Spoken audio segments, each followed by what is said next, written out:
It's absolutely apptacular. The Subject Cinema Android app. Everything you need to be a rabid Subject Cinema fan. Subject Cinema, 3-Minute Weekend, Tuesday Digidex, and Front Row 5 and 10. All right at your fingertips and available instantly. Plus, email and voicemail links, Facebook and Twitter hookups, Patreon support specials, and more is coming real soon. Don't just listen, app it. The all-in-one Subject Cinema podcast app. Android version available now at Google Play or on PNR Network websites. Amazon and iPhone apps coming soon. Don't delay. Download today. Blueberry. This podcast is a member of the Blueberry Network. Blueberry. No E's. That's Blueberry, BLUBRRY.com. Blueberry.com. This podcast is a proud member of the Lamb Podcasting Network. Find the network at largeassmovieblogs.com. Well, better late than never, I always say. Yeah, we're here. And, well, we're always here, but we're usually back here. On the air. We got a lot of interesting things happening this week. We got a lot of other stuff. And for the next 5 weeks, we are turning our show over to Boston Springs A Festival 2 months late. It was supposed to be in May, but my mother's passing precluded that, so we waited till July. And for the next 5 weeks, we're going to tell you all about the crazy spring festival scene here in Boston, all the great movies they're in, plus a lot more, right here, right now. I'm T.C. Kirkham. I'm Kim Brown. Step in line. We got lots of fun coming. Here on Subject Cinema.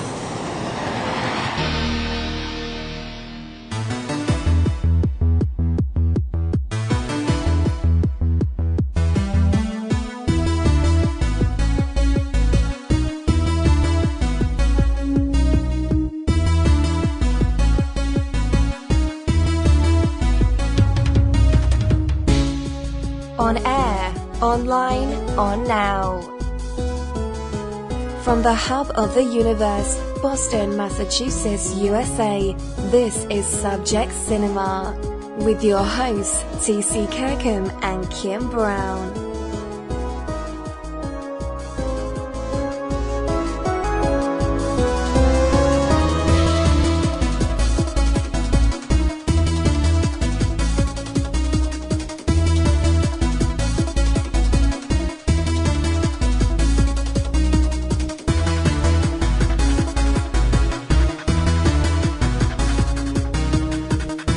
Ladies and gentlemen, please welcome TC and Kim.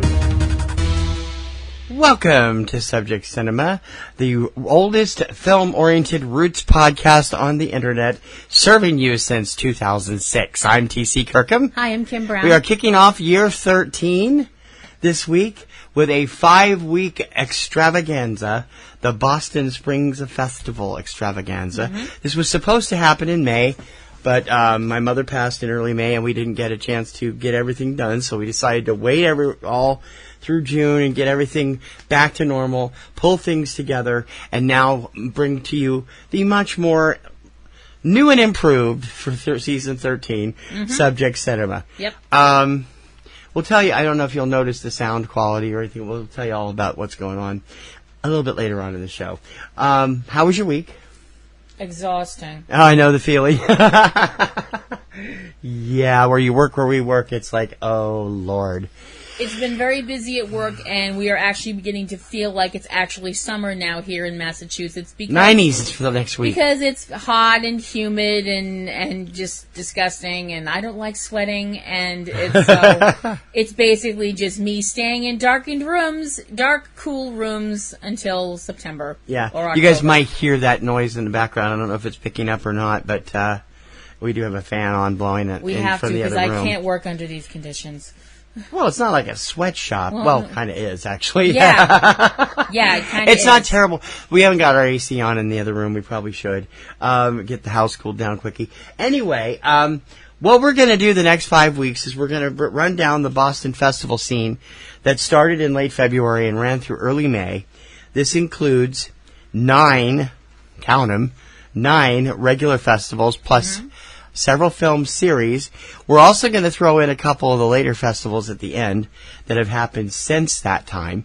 And we're going to have lots of fun talking about the movies therein, most of which we've had, on some of these we've had to catch, on Screener or on Netflix or wherever since the festivals happened because we weren't able to get there because 4 of them were the same damn weekend. Yeah. I hate it. Hey, Boston Film Festival people. I hate it when you do the same damn weekend every year. For the last 2 or 3 years, they've all been different weekends. This year, the Salem Film Fest moved forward 3 weeks. It usually is the first weekend. This year was the third weekend. Mm-hmm. And it coincided with 3 other festivals at the same time. I'm like, oh my God, we're going to pull our hair out. Well, I kind of liked the fact that Salem was a little later simply because somebody at the Salem Film Fest finally noticed that, hey, you know what? It's cold out in early March. Not only is it cold out, but there's quite a good chance it might snow. A lot. Mm-hmm. Yeah, that's true. And they moved it to later in the month, and guess what? It snowed. Yeah. Not a lot. And only on the first day, and it melted by the second. But it was, that's true. It was fun. So, we're going to be bringing you all the stuff and all the scoop and everything on all of our festivals up here. Mm-hmm. Festivals are a great place to find new films. Yep. And a lot of the stuff we're going to recommend. We have 8 reviews for you today. Mm-hmm. There's going to be a lot of interesting things in there. And we'll have more reviews as the weeks go on, as we start to head into, as amazing as it is, this is July 1st, and we are headed into the back half of the year now. Mm-hmm. And we still have a good number of major films to catch up on from the beginning of the year. Yeah, we do. We're going to do that over the next few months, and also inform you when we do that. Real quickly, I want to say thank you to our good friend Eric Lyon for his fabulous new rendition of our theme song. Thank you for sprucing up our 13th season opener. And last week was just a tease. It wasn't real. We're going to call that episode 13A because it wasn't really part of the 13th season. That's starting now. We have some new equipment and some new... I hope you guys will notice that we have some better sound quality, and I was fortunate enough that my mother left some funds for me, and we've used part of those funds to get the equipment that nobody seemed to be willing to help us pay for, even though they listen to the show every week. Guilt. So we have a new soundboard, although I can't really use it yet because I can wear the headphones, but Kim can't hear it because I can't get the headphone adapter to work on the new 16-channel mixer we have, or 9-channel mixer, 8-channel mixer.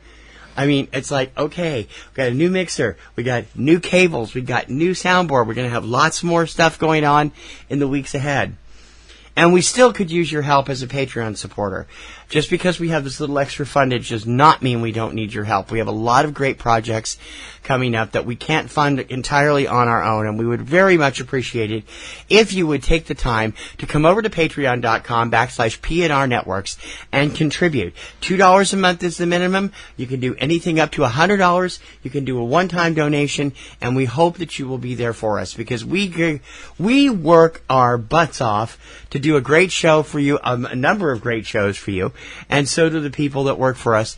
And helping spread a little love to us with that would be a really big help. Mm-hmm. So please come on board our Patreon and enjoy it. So when we come back, we're going to tell you all about our adventures this year. If you missed the Travelogue show, which was back in March, then you're going to hear a little bit more. If you heard it, you're going to hear a little bit more about the 2018 Salem Film Festival, when Subject Cinema returns.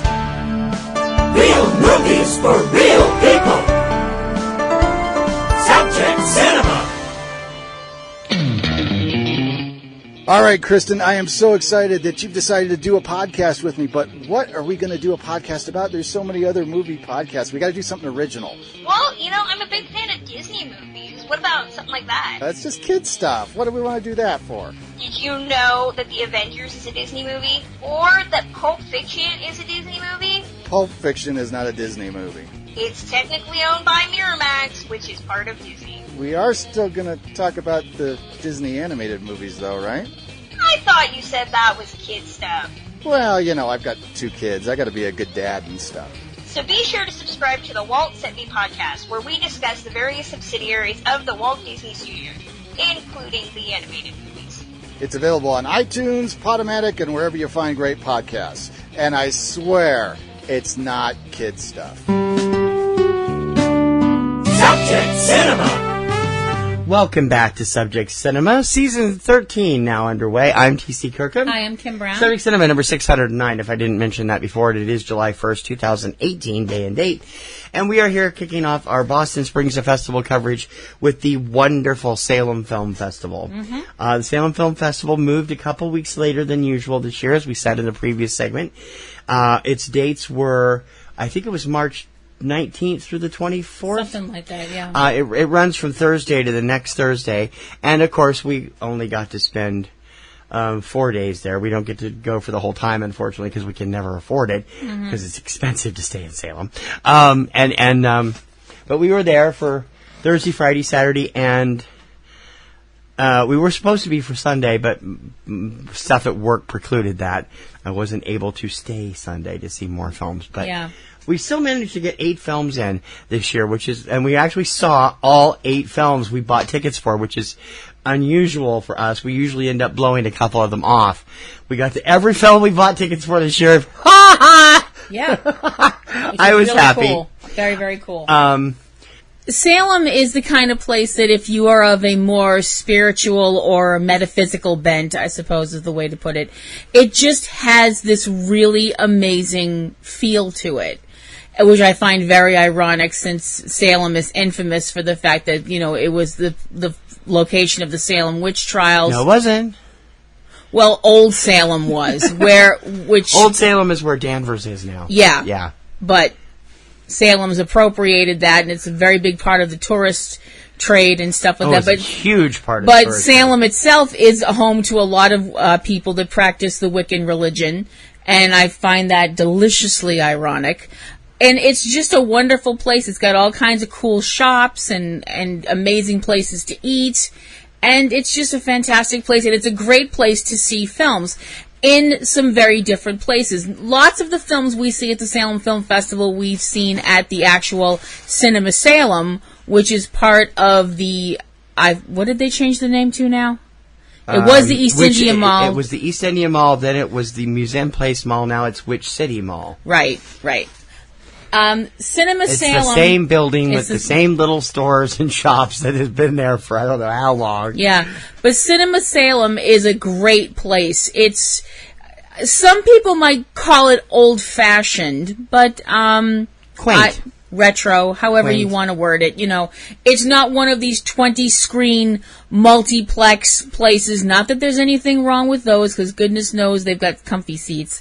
But the Salem's just got... Cinema Salem has this amazing vibe to it. But there's also other places that host films for the Salem Film Festival.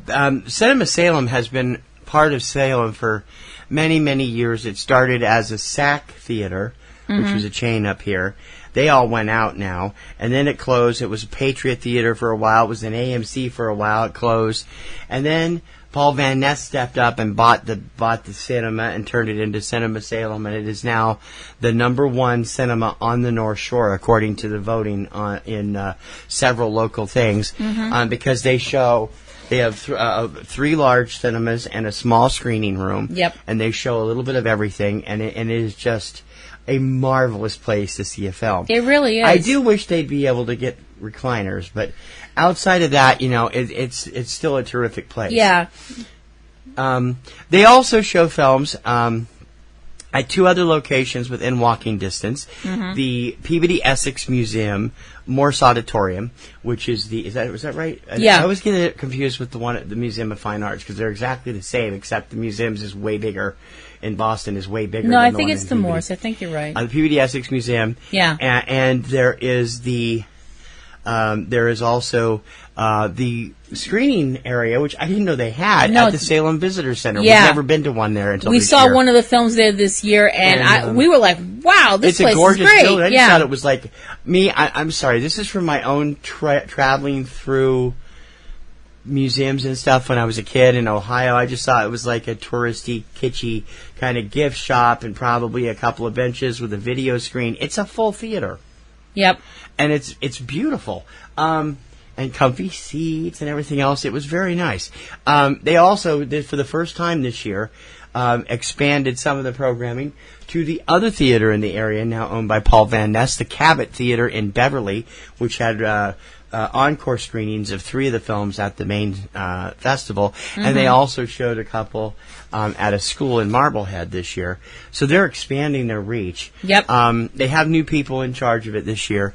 And it's always a lot of fun. Staying in Salem is just a blast. Anyway. It is. It really is. But the vibe at this particular film festival is so awesome. We've been every year except last year for since 2012, I believe. I think so, yeah. And it's been 2013. Okay. The first year we went was the year I turned the big 50. Yeah. So it was like, okay. So we've been every year since 2013 except last year. And it's just been an amazing experience. Every year we've stayed, we've tried. The first year we just went overnight for a couple of days and we stretched it out to 3 days, then 4 days. One year we actually did stay 5 days. And it's such a great place because although now they are trying to diversify downtown Salem right now, and they have introduced Hotel Salem, which is a new little out of old buildings comes new hotel space in downtown Salem, and it's very kitschy from what I can see. It was also very small from what I could see. And we were like, well, even though it's only half a block from the theater, as opposed to where we usually stay, the Salem waterfront, which is 4 blocks away. Which we love. Yeah, we stayed at the waterfront again because we know they have a great restaurant. They have great amenities, although you couldn't find a soda anywhere in that building for the life of me this year. They took out all the soda machines. And it's like, okay. And they do have the softest, most comfiest beds. Yes, they do. They do. They really do. We usually get a suite, so that makes it special because we have a separate room we can go in and crash in, and if one of us is tired, we can stay up and watch TV while the other one goes to sleep. They do great breakfasts there. Yes, they do. Delicious breakfasts. And if you want a good meal in Salem, there's a ton of places to go to. Salem is not is a food town. It's a food town now. In addition to Fenn's, which is our favorite restaurant on the seafood, right there on Salem waterfront, just about a block away from the hotel in the back area in Pickering Wharf. Yep. We were there about a week or two after the big floods and stuff in early March, and I was amazed at how fast it came back. It wasn't cluttered. There was no debris everywhere. No. It was really nice looking, and they got hit hard on Salem They Harbor. did. A girl I work with lives there, and she said it was a mess the day after those storms hit, and so it really bounced back. And they have great places to go. Period. They do. They have kitschy little shops, and they all have kinds of unique places that have real character to them. We sound like a tourist commercial. Well, we want people to visit Salem, just not when we're there. True enough. Sorry, that sounds a little selfish. Well, actually, we actually didn't run into one of the people involved with the festival this year, but one of the special guests, the subject of one of the documentary Salem Film Festivals, and all documentary festival, was actually staying at the hotel. I didn't get the guts to actually walk up and ask him for an autograph. He probably would have told me no anyway, but we'll talk about Well, that maybe later. not. So when we come back, we're going to give you our reviews of the 8 films we saw there and talk about them and bring you all kinds of information on where you can see them, if you can, when they're coming out, and more. And it's coming up next when Subject Cinema returns. T.C. Kirkham and Kim Brown. Subject Cinema. Want to know what new films are coming out this weekend? Hi, I'm T.C. Kirkham of Subject Cinema, inviting you to check out 3 Minute Weekend, our weekly roundup of all the new films hitting U.S. theaters each weekend. We've got the 411 on all the new blockbusters, indies, and video-on-demand choices for you each week. 3 Minute Weekend, every Friday morning, from Subject Cinema and eCinemaOne.com, a PNRNetworks podcast powered by Libsyn. Subscribe on iTunes or your favorite podcast service.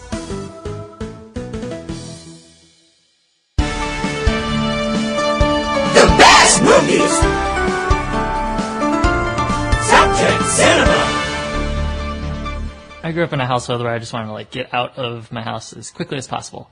So I moved to Chicago when I was 19. I was going to school. I'd been shooting skate videos since I was a teenager. I just sort of never stopped shooting skate videos, and I sort of never stopped, I guess, living that lifestyle of just like traveling around, skating during the summers, my time off or whatever. I was just road tripping as much as possible. I looked up to Spike Jonze when I was growing up, when I was a teenager. You know, he was really pushing the boundaries of skate videos. So I was like, I kind of want to try something new. I want to like interview skateboarders about their feelings, their families, how they, you know, navigate relationships. You know, are they lonely?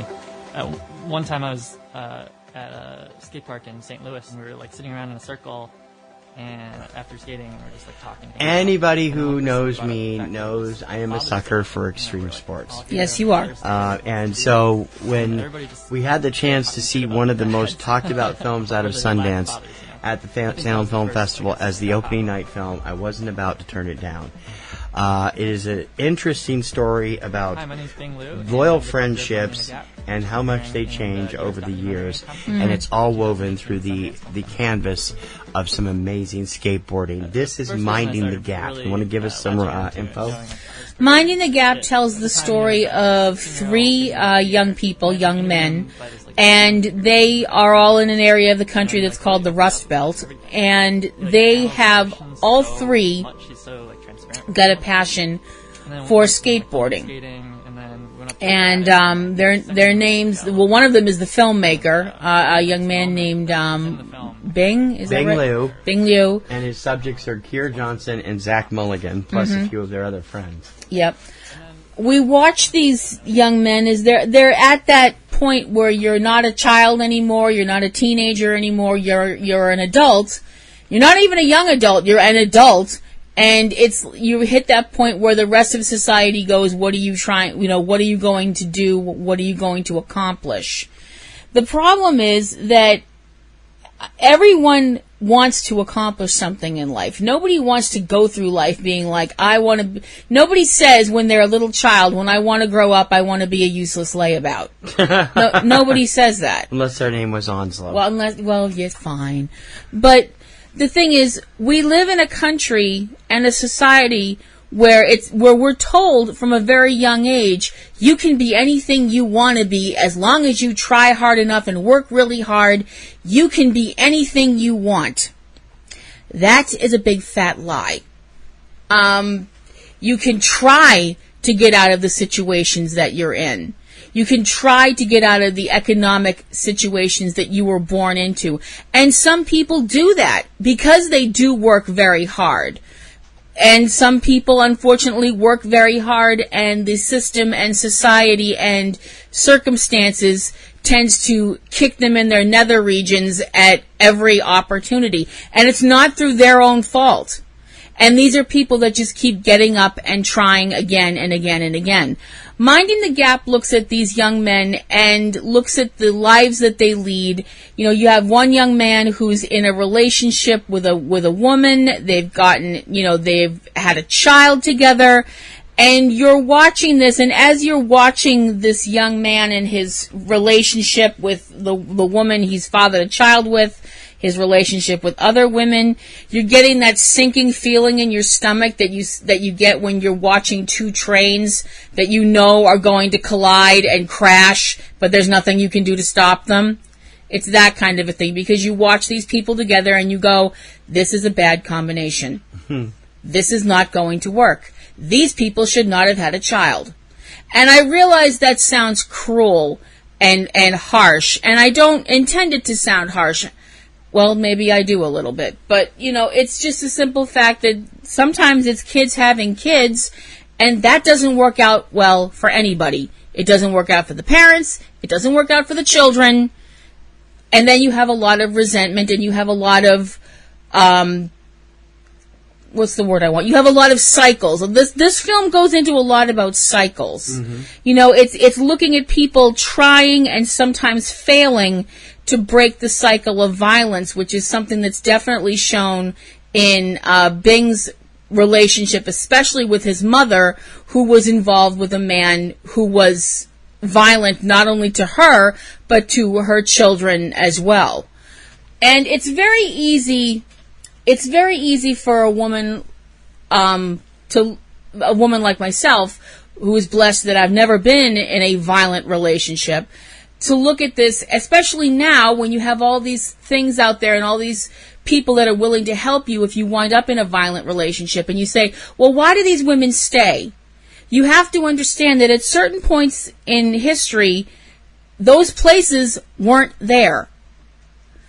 Yeah. You know, it wasn't the whole idea that some guy slaps around his wife or slaps around his kids was that dirty little secret that nobody wanted to talk about. Everybody knew it was happening, but nobody wanted to talk about it. Mm-hmm.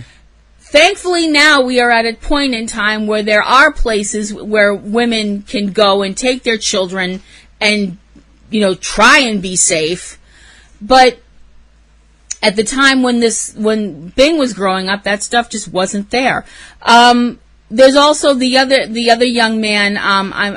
What was his name? Kier, who I just wanted to give the biggest hug to. Mm-hmm. I wanted to hug Kier so bad. Kier is just this, like I said, I mean, he's this really optimistic, kind, good-hearted person, and he wants to make something of himself. He's not just happy with letting things be the way they are. He wants to find out who he is and all of his potential. And he tries to, you know, save up the money involved to make these things happen. And that money winds up being taken by someone close to him. Someone in his own family. Yep. Who treats stealing from a family member like, oh, well, you know. Yeah. It's family that he's not going to get mad at me. Yeah. What? You know, Minding the Gap is there's so much about this film that resonates. A lot of it's going to resonate with the skate crowd, definitely, because a lot of the film is taken up by these guys talking about how skateboarding makes them feel and how it keeps them together and how it holds them together. Well, Zach and Bing became friends with Kier through skateboarding. He's 5 years younger than them. He's only 17, and the other two when the film started were 23. So right, you know. But the thing is, this film is definitely going to resonate also with people who have never, ever, ever picked up a skateboard in their life. People like me that, you know, like their bones and don't want them broken. Lots of parental issues in this movie. Oh, yeah. Big, enormous parental issues. It's looking at family. I think the thing, if you ask me to boil this film down to one phrase about what Minding the Gap is about, Minding the Gap, in my opinion, is about family. Mm-hmm. The ones we're born into and the ones we make. Because sometimes the family that we're born into, we need to make another family because the family we're born into are not helpful. Family is supposed to be there. And you, as a part of a family, you're supposed to be there to help your family, to hold them up when they're down, to just be there and be supportive. And sometimes, unfortunately, some people are born into families where that doesn't happen. Nope. Where family, at best, doesn't lift you up, or at worst, holds you even further down and tries to grind you into the dirt. Yeah. What did you think? This film is a masterpiece of skateboard footage. Mm-hmm. For those of you who are big skating fans like myself, you will be drooling at some of the footage. Now, Bing was a first-time filmmaker when he did this film. I mean, he made videos over the years, but he'd never sat down to make a film before until they started doing this. Mm-hmm. And man, it is just an amazing set of skateboarding footage in and around the stories of Bing and Zach and Kier and their families. And I'm sitting there looking at some of the tricks that they're doing. The insane stuff down the ramp was just, and the parking garage was just insane. It's insane, but it's beautiful. It is beautiful. Bing has an amazing eye for shooting tricks just perfectly. Mm-hmm. And a lot of the skateboard people, the culture of skateboards, have learned to do this on GoPros and what's the other brand? There's another brand of instant camera that extreme sports people have turned into household words now, where you can basically take a little camera-sized video and it looks or you can even film it on your iPhone or something like or that. An iPhone, which is a lot of what Kira did was on his iPhone. Bing. It's just an exquisitely shot film. As to the stories, this is a movie that is going to have, if you've had parental issues, you are going to have a lot of triggers in this film. It is definitely a film that is not for people that occasionally have had serious issues, although I told her I was proud of her getting through this, because it was really something, and she's had bad issues with her father. Yeah. And it was just putting the stories together, watching how engrossing they were, feeling for these people, all of them. Bing, what he went through as a kid with his mother's abusive second husband, watching the family around Akira fall apart, and Zach and his girlfriend and baby mama. It was just gut-wrenchingly good and heartbreakingly sad in places. Yeah, it was. And it is one of the finest skateboarding films ever made. It really is. Yep. What's your score? I give Minding the Gap an A+. I give it an A+ too. You guys will have a chance to see Minding the Gap shortly. It premieres in theaters and on Hulu on August 17th. Please watch this. It is a masterpiece you will never forget. There's a lot of movie talk happening here. This is Subject Cinema. Next thing I hear a loud boom. My ears start ringing. And I wake up, open my eyes, and I'm on the ground. Next thing I know, I hear a loud boom.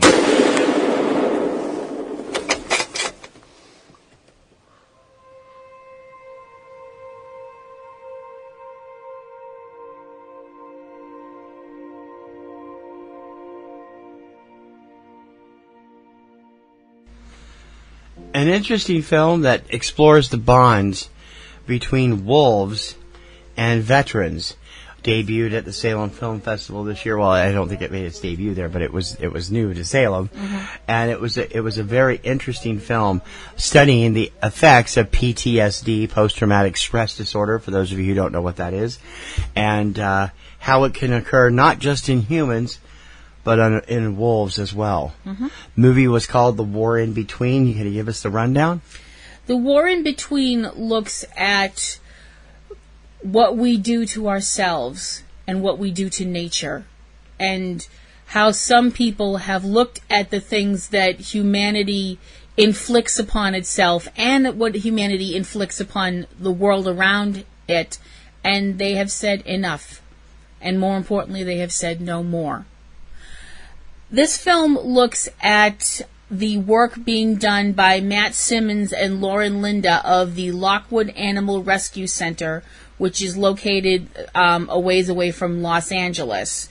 It is looked at by the filmmaker whose name is Ricardo Ferraris, and what this place does not only for the animals that are taken care of there, but for the people that come there to help heal the animals and also help heal themselves. What happens in this film is looking at how humans have taken an animal like the wolf, which is, a natural indigenous creature to this continent, and because it inconvenienced human beings and the way human beings decided, let me rephrase that, the way that the civilized society decided that they were inconveniencing them, and decided that, because wolves are killing our cattle and stuff like that, the cattle that we put there, that had no business being there in the first place, that... Oh, here we go. Let's keep our own emotions out of it and get into the movie. That wolves are a threat. I have to do this to her every time something sparks her this big. That the whole thing, the whole lie that has been perpetuated over the decades of the vicious evil wolf stalking innocent hikers and stalking people in the, the brave pioneers that came out and colonized the western part of the country, dealing with these vicious savage killers, blah blah blah blah. F you. Okay, get off your soapbox. Get back to the movie. But they talk about that in the movie. They show all of the hunting. They do. The fact that wolves were almost hunted to extinction in this country at one point. And some people finally looked around and went, wait, no, this isn't right, and we're going to fix it.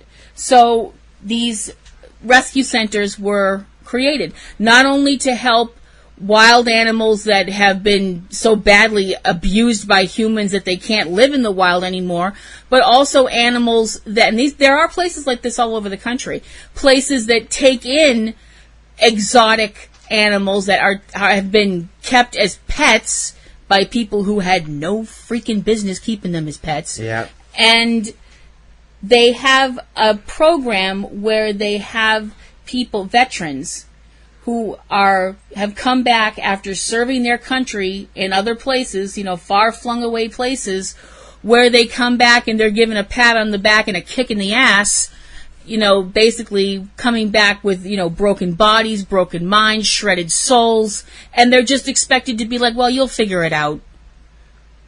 Yeah. No. That's wrong. It is wrong. It's disgusting.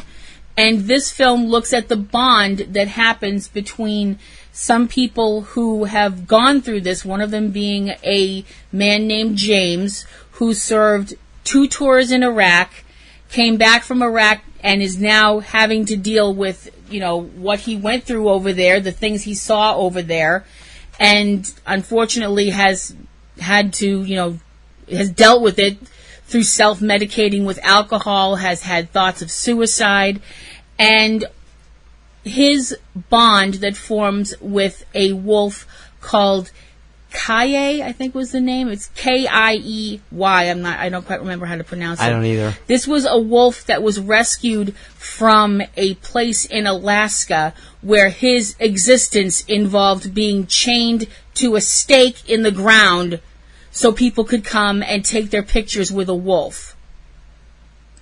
This is a beautiful wild animal, and those people will answer for what they did to that animal in the next lifetime, as far as I'm concerned. Yep. And also looking at Juan, who was a sniper in Afghanistan, and obviously after you go through the things that men go through, men and women, we should say women, because there are lots of brave women out there serving as well. Although there are no women here.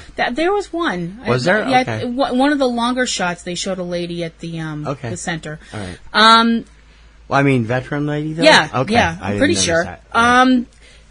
He, was a sniper in Afghanistan. I don't even want to think about some of the things that he saw over there. And he winds up bonding and creating this bond of love with a puppy, a wolf puppy named Virginia, who was nearly put down because she was taken to a shelter in Sacramento and they didn't know what to do with her, so they were going to destroy her, because that's what humans do. We don't know how to deal with something, we destroy it. Hell of a legacy. The War in Between is such a heartbreaking film, but there are slivers of hope in it that actually really are so beautiful and so amazingly moving. You can't take your eyes off the screen. I couldn't. I mean, I know that a lot of people, from the way I was just talking, are probably like, well, she's some tree-hugging hippie vegan twit, and I'm not. I can attest to the fact that she's not earthy, crunchy, happy. Oh, let's go meditate and sing Kumbaya. I'm not. I can guarantee you're not that. No, I'm not. I'm a born carnivore. I'm part Irish, so I've got that whole warrior punch you out kind of thing happening. But I will be the first. Well, where do you? It's the Canadian part of you. But the Canadian part is polite. That's the thing. I will punch you out, but then I'll be like, oh, I'm sorry. I had to do it. But the fact that when they show, there's parts of this film I almost threw up. I mean, and not from being, a sensitive, hysterical female. It was from rage. I mean, it was like rage vomiting. Can't you use more less colorful phrases like regurgitate, not throwing up? It's talking from my heart. I know. You know, when they showed these pictures of rows of dead wolves that were shot for no other reason than the fact that somebody's compensating for something, and you know who you are. Maybe we should have Kevin Owens be the spokesperson for this movie. What? After what happened last week with that remark he was making. Good point. Because there has never been a documented case of a healthy wolf attacking a human being in this country. Not one. And the fact that there are still people out there who advocate hunting these beautiful animals simply because, well, it's a wolf. It's brought on by movies like The Grey. You know? Yeah. Yeah. This movie is really something else, and it really is. Yeah, it's you watch this movie, and the only thought that was going through my mind, it was like a record with a skip. What are we doing? What are we doing to this planet? What are we doing to the things that we share this planet with? And what are we doing to each other? Mm-hmm. And more to the point, why? Right. You know. Why are we doing it? Land grabs. You know, part of it. Yeah, they showed that earlier. Yeah. They had an undercover guy going in and talking to people who make it a sport out of hunting and killing wolves. Yeah. Which is disgusting. It is. This movie it touched both of us deeply, and in fact it touched Kim so much that she was in tears at the end of the film. And a little old lady who happened to be there with us came walking up the aisle and saw that and gave her a nice hearty pat on the shoulder. Yeah. As a way to say, hey, it's all right. The reason that I and I mean, it was the statistic at the end of the movie. I was teetering throughout the whole film because I love wolves. I think wolves are beautiful, gorgeous animals. They're beautiful animals. They're a representation of the freedom and beauty of nature. And there's two statistics at the end of this film. I won't say them, because I want you to read them, and I want them to resonate in your head and in your heart. And yeah, I started to sob because it just broke me. And the fact that, like you mentioned, that lady came and, I mean, when somebody touched me, I don't like to be touched, usually. But you knew it was this touch of sympathy. Yeah, it was a touch of kindness. I didn't jump like I usually do. You've seen that. When somebody touches me that I don't know, I usually jump 50 feet in the air, and then I will turn around and start swinging. But I felt this very gentle pat on my shoulder, and I looked up, and this lady I'd never seen in my life looked at me with this smile that said, "It will get better." And you have to believe from watching the people in this film that it will get better, because there are people out there who believe that love overcomes hate and stupidity. Especially in Salem, which is why that movie was brilliant for that particular. It is such a powerful film. It is so heartbreaking, and it will definitely make you want to open your heart and open your wallet. I mean, if you have just a teeny bit of money to give to this film, and they're not asking us to shill for them, but I would shill for them in a minute. I would too. I would stand on the street corner and tap dance and play Lady of Spain on the kazoo if it would get people to give these people some money. It's a beautiful film, and I give The War in Between another A+.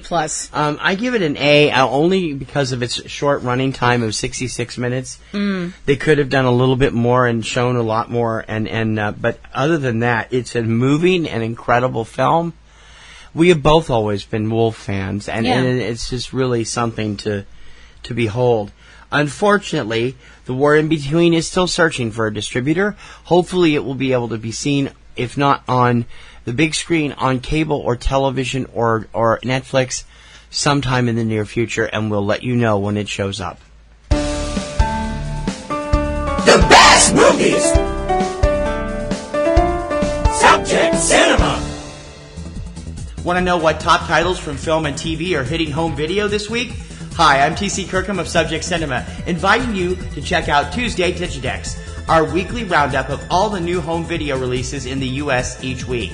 Whether it's DVD, Blu-ray, or streaming you're looking for, we've got it covered. Tuesday Digidex, every Tuesday morning. From Subject Cinema at eCinemaOne.com, a PNRNetworks podcast powered by Libsyn. Subscribe on iTunes or your favorite podcast service.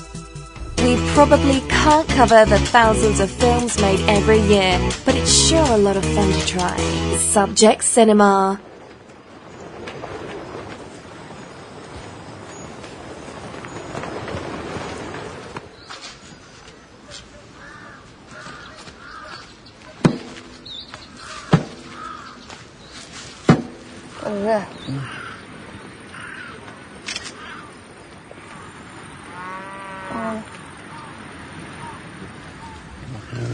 We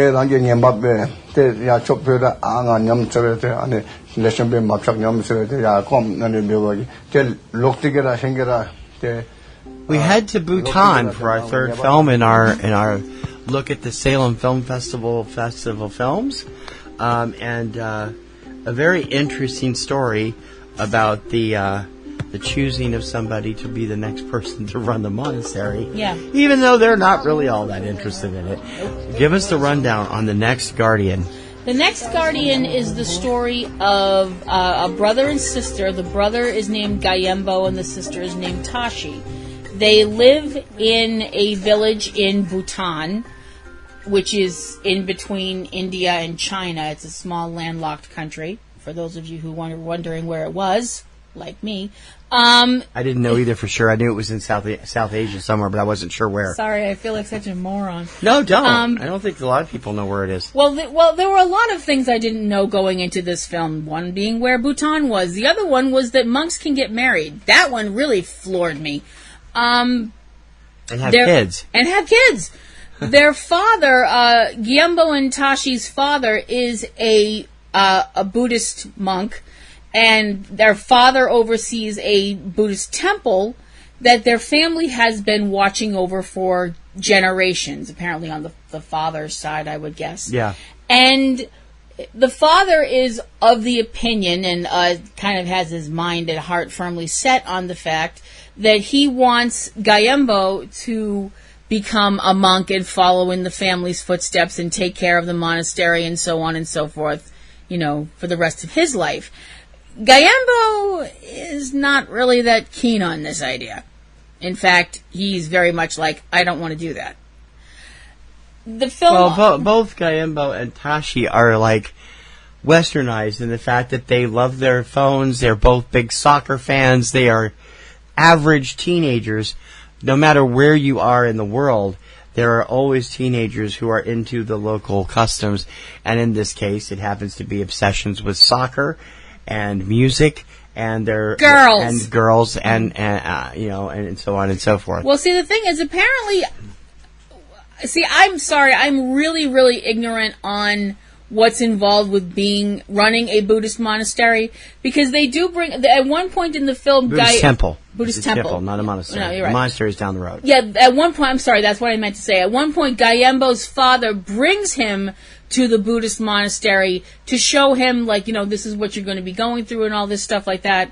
And maybe his father's not a monk. He might just be, watching over the monastery, because they do bring up when he's at the temple, I should say. When he's at the monastery, they're talking about the vow of celibacy and all that.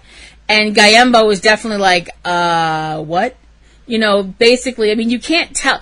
I don't care where you're from. You cannot tell a teenage boy, well, yeah, you have to have a vow of celibacy, and expect the teenage boy to go, okay. Although... That's not going to happen. I don't care where in the world you are. Although Gayembo does wish to fulfill his father's wishes. Well, yeah. He's learning the traditions and customs of the daily routine. He is... sacrificing the things he loves to please his father, whom he also loves. Yep. Well, that's what kids do. Right. That's the world is a very different place. Every place in the world has its own customs and faiths and morals and all kinds of stuff. But there are some things that are the same no matter, I don't care, from Antarctica to Zimbabwe, there's things that are the same no matter where you go. Children always want to have their parents' approval. Mm-hmm. That's just what we do as a species. We want our parents to be proud of us. We want our parents to be pleased with us. And the problem is that you get some parents that want to have their children they want their lives to be relived through their children exactly the way they lived it. And that's... In those parts of the world, that is a tradition, though. Yeah. It's a cultural tradition. We as Westerners are not necessarily going to understand the devotion that they have to that. But that's even a new thing in this country. For a long time in this country, if your great-grandfather was a barber, then your grandfather was a barber, then your father was a barber, then you were expected to be a barber. And that's... until the last 50, 60 years, that's probably true. Yeah. But that's what I mean. So it's not like that didn't happen over here, too. Right. And goodness knows we've seen enough parents over here that try and live past events that they didn't do right. Vicariously. Yeah, through their they try and live them through their kids. You have a dad who didn't make it in sports and then pushes his kid to be the next quarterback of the Patriots or something. Right. Or those beauty pageants that they put little girls in. Ugh. They also have another child, as I mentioned, Tashi. Tashi is in a really uncomfortable, it was very uncomfortable for me to watch situation. Tashi definitely does not get the same, I don't think, and you tell me if I'm wrong, she doesn't get the same amount of affection from her parents, specifically her father, as Gayembo does. I mean, am I wrong there? Am I saying something? I think that's a tradition of father and son rather than he is the oldest of the children, and that is, number one son. That's just how it works. Well, yeah, but a lot of people, but he almost the father almost seems to, the mother's pretty much, did the mother come off as tuned out to you? Yes. Okay. Yes. I wanted to make sure that wasn't just me, but... not tuned out, but resigned to her husband's wishes. Very resigned. Yes. Very, very... And they had a number of other kids, too. Very resigned. The little kids were a little too little to really be focused on in the film, because they're little kids. They don't do very much but run and yell. That's what little children do. No matter where you're from, they run and yell. And chase birds. Because little boys do that. I don't know why. But Tashi wants to be part of the national football team of Bhutan. When I say football, I mean soccer. And this is her dream. This is what she wants to do, because you definitely get the feeling that she wants to be part of this because, one, she definitely loves the sport. Two, if she stays in the village where she is, her life choices are going to be extremely, extremely limited. Mm-hmm. And I don't think I'm being unfair or unkind when I say that. I don't think you are either. The film... Basically, it would be to be a wife and baby machine.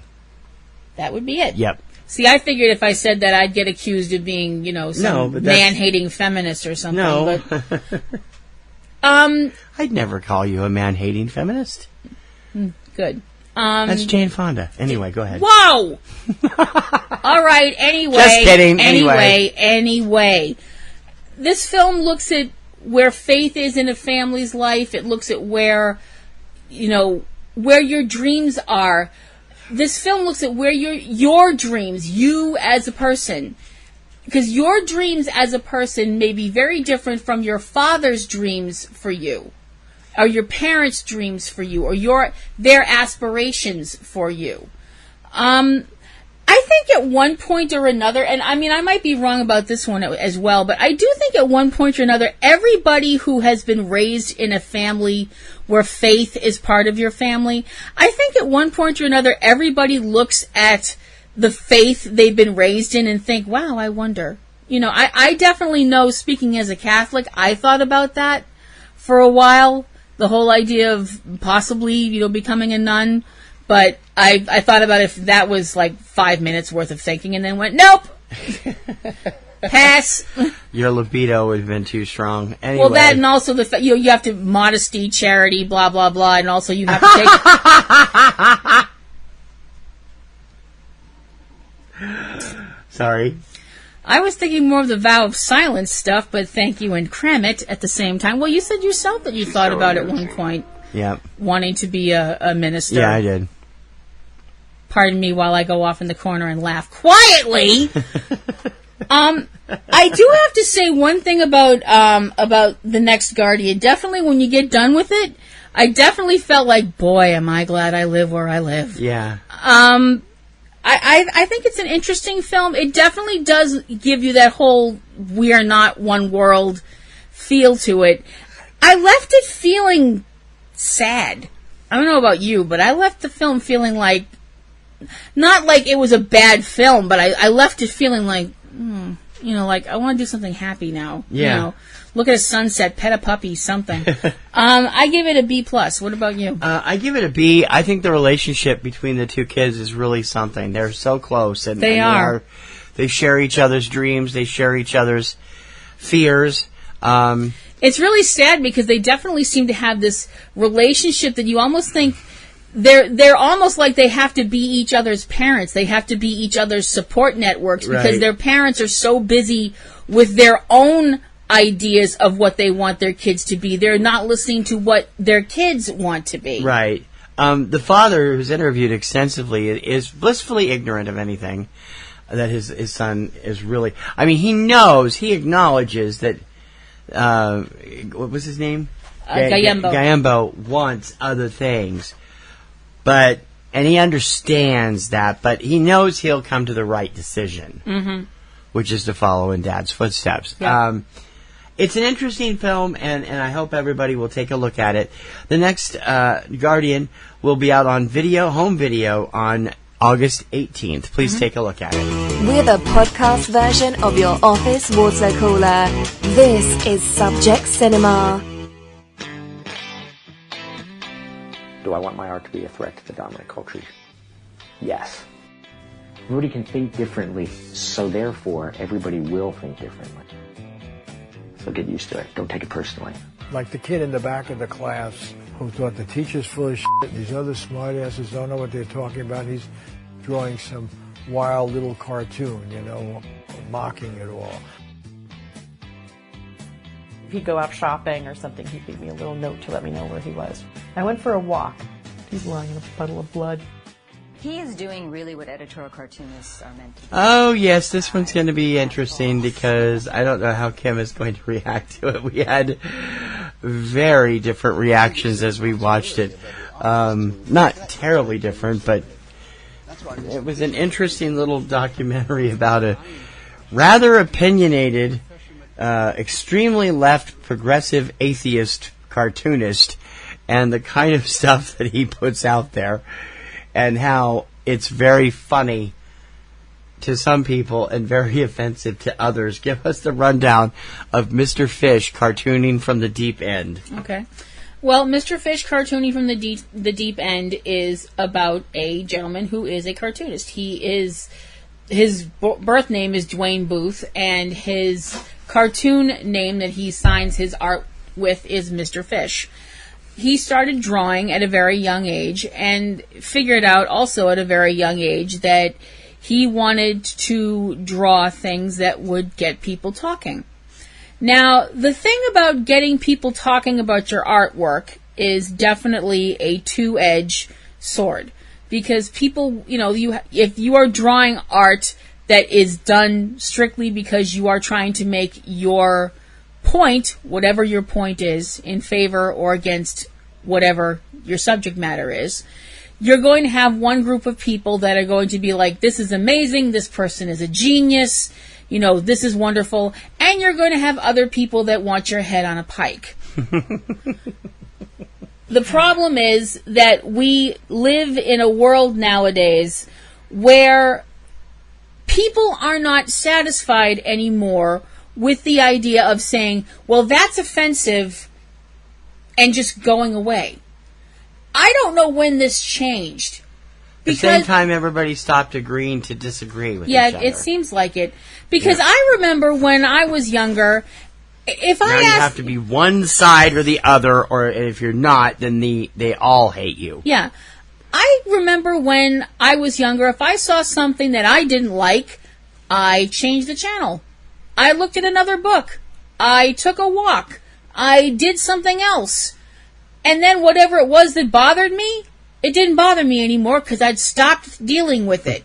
Nowadays, if people see something that offends them, they're like, oh my gosh, we have to completely destroy this person and grind them into the dirt and make them an outcast and a pariah. Well, that's what Twitter is for. And Facebook. That's what some people use it for. I use it to post pictures of cats. No, you use it to post little stories. And my poetry, and little blurbs of poetry and words and stuff.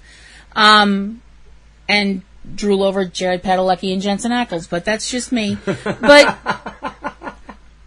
my whole thing is, this film looks at what it's like to be one of those people that has an incredible gift. This guy is an amazing artist. He does really, really good work.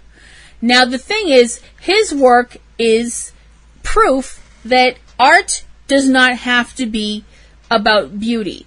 That's not to say that he doesn't draw well, because he does. He does really well detailed art. But art doesn't just have to be a picture of flowers or a sunset or birds or whatever.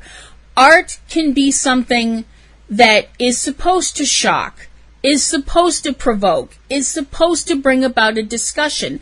And some people would say, oh, well, that's not art. That's pornography, or that's blasphemy, or blah, blah, blah. And I'm sorry, but no, it isn't. It's art. And if you don't like that art, you know what? Go look at something else. You had a great deal of problems with some of his art, because it was very anti-religious, and anti-Catholic in particular. Yeah, I'm not saying that, not to sound like a hypocrite, but there was quite a bit of his art mocking religion, mocking Jesus Christ, mocking Christianity, but you know what? He lives in a country where it's his right to do that.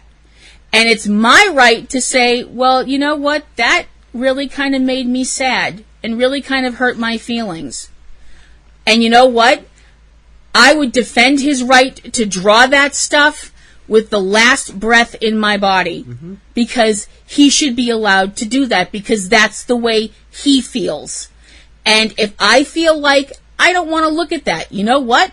I'm not going to look at it. I'm not going to say, well, this person should be dragged outside and, pilloried or something like that, because we live allegedly in a society where people are supposed to be able to have differing opinions about things. No. That hasn't been allowed since around 2007 or so. It was outlawed. We're not going into this. All right, fine. We're not doing this. But I think this is it's a really powerful film. And I'm not saying it didn't irritate me.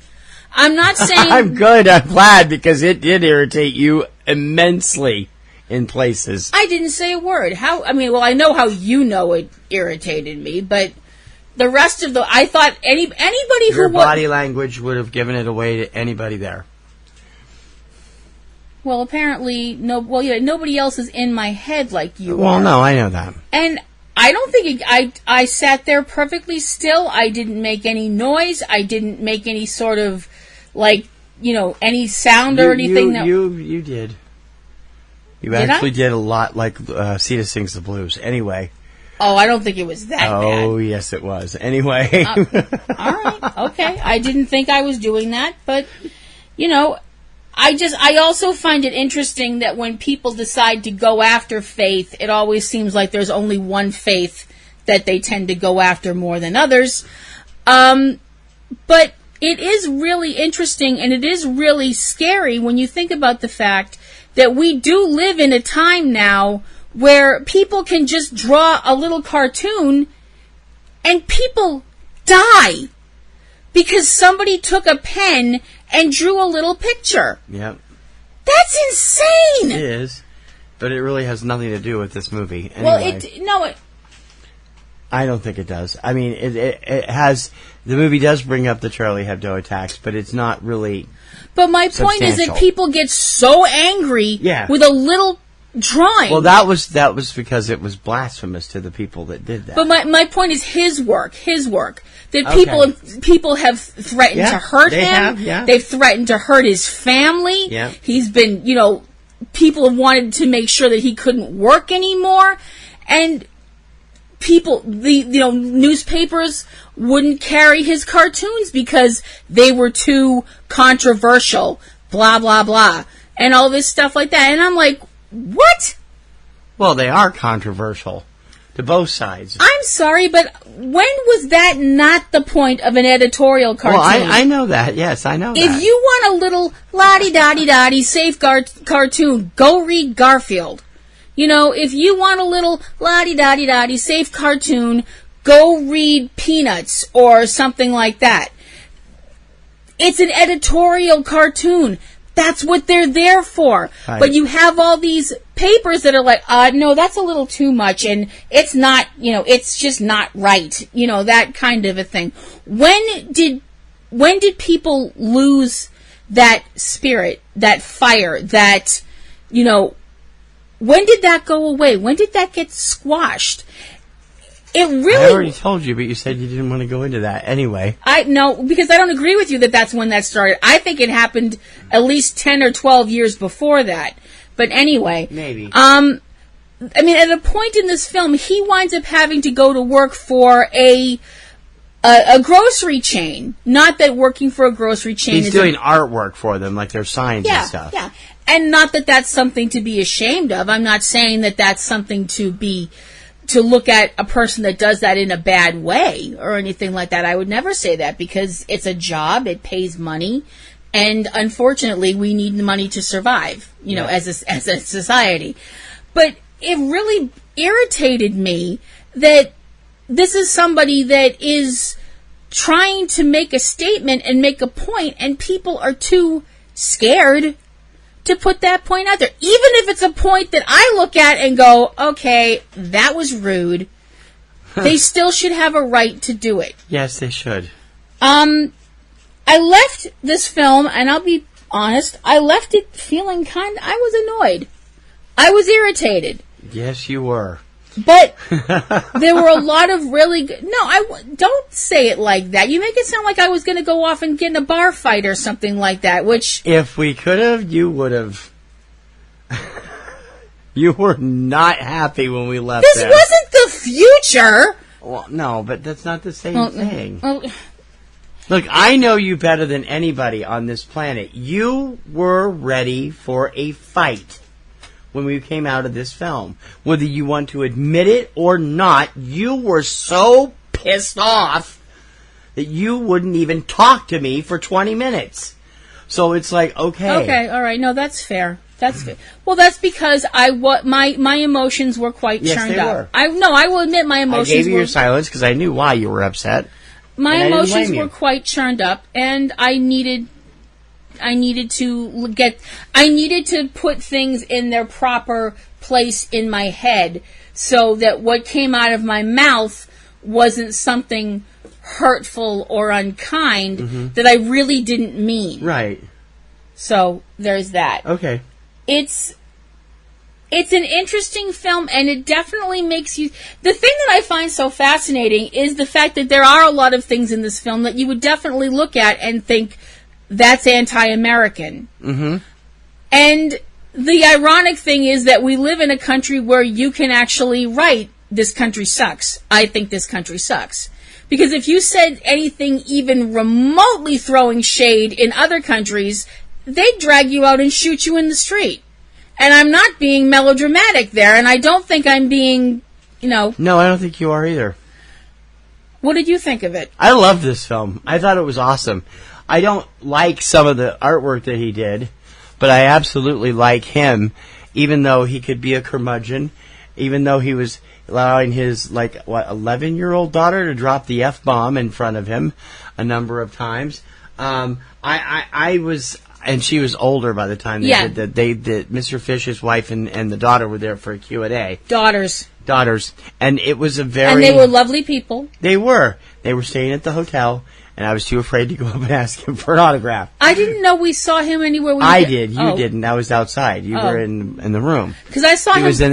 He dropped his wife and kids off at the cafe and then went off down the street. Yeah, but we saw him another time then. Did we? Because when we were in the restaurant having breakfast and we were up against the window, I saw him walk by. Right. And our eyes kind of connected for a second, and I just kind of like nodded my head, and he kind of nodded his head back. Oh, okay, well, I was like, oh, wow. I will that defend guy. his right to do what he does best to the end.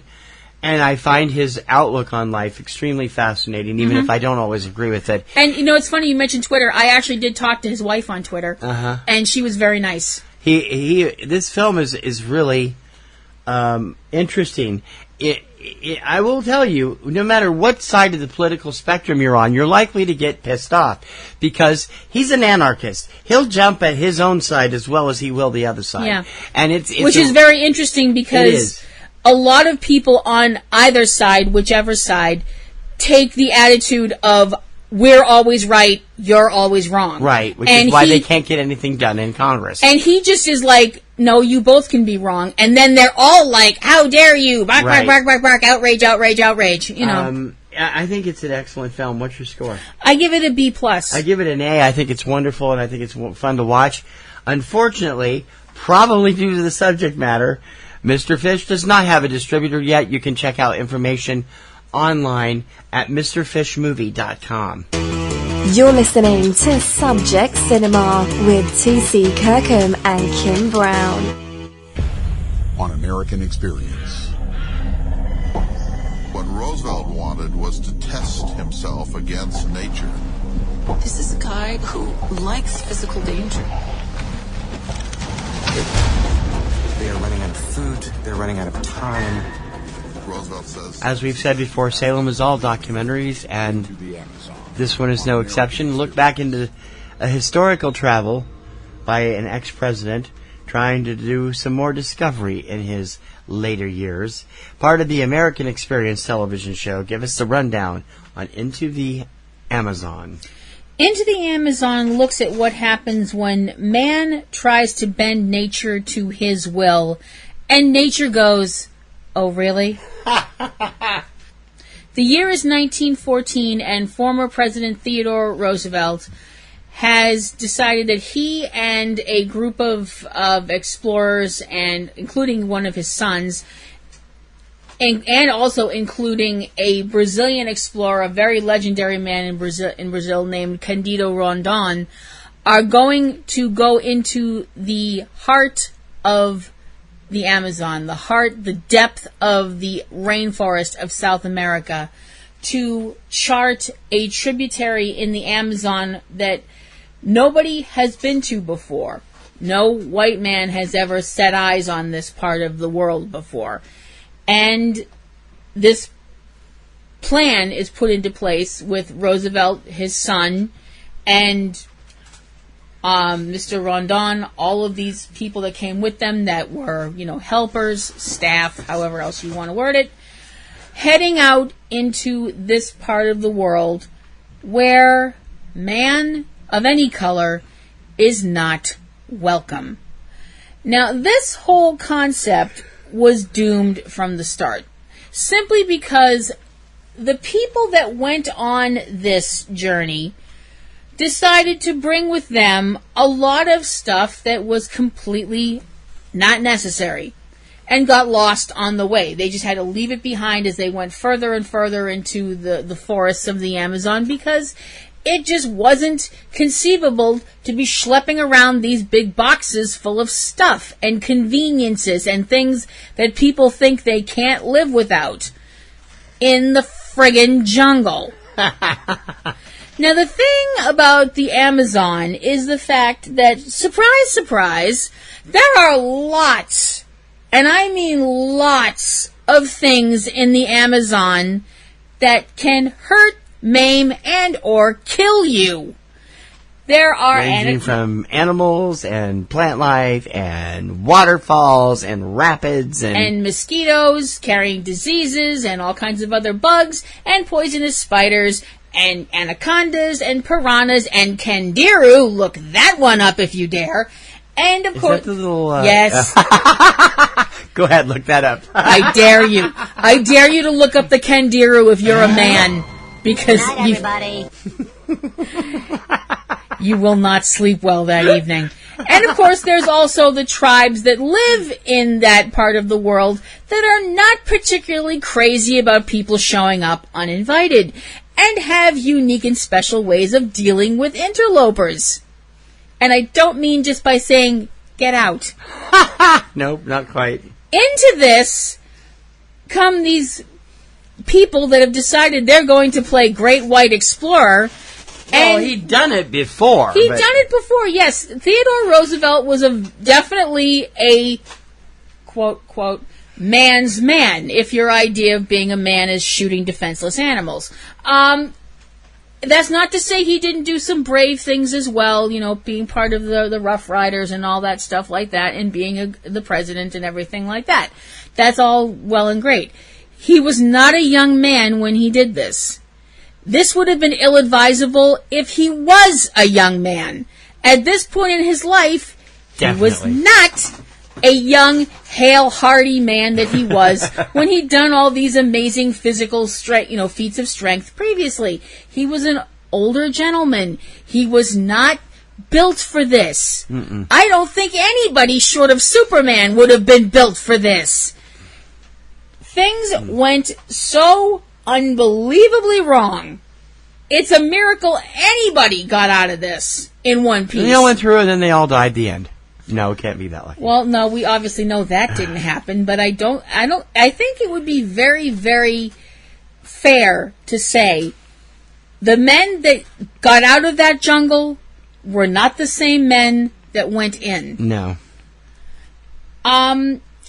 This whole thing was glamorizing the whole great white hunter trope, the whole, going into some place, and basically the whole idea that wrestling with nature and coming out on top and showing that man is always going to be dominant over nature.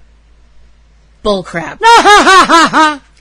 Bullcrap. I've been watching a new show on, I think it's on Science Channel, I forget, called Engineering Catastrophes. Mm-hmm. Man is not always on top of things, trust me.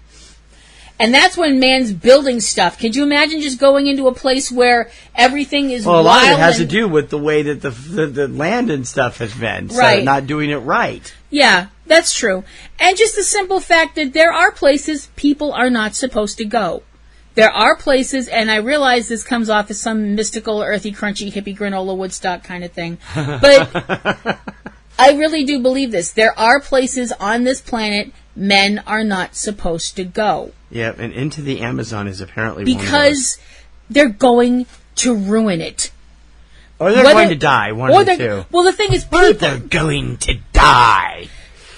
Because people just tend to show up and they don't respect the land around them. Now, I'm not saying that I'm perfect in that respect either, but I definitely would look at this and go, no. Thanks, but no. That's okay. You're talking about areas where there is no roads, humidity that would make your average human being melt, and like we mentioned before, dangerous animals, dangerous plants, and a group of people that actually live in that area that will make it very clear that they don't want you there. And that might also involve you losing a body part, or several. Or your life. The unmitigated arrogance of... I realize this next statement is going to get me in a lot of trouble, but I'm willing to risk the flames. Point your hate at me. The unmitigated arrogance of men never fails to amaze me. It never fails. You see everything that was going to go on, the way they wanted to do this, and you see where they wanted to do this. You don't need to be an oracle to figure out this was going to go horribly, horribly wrong.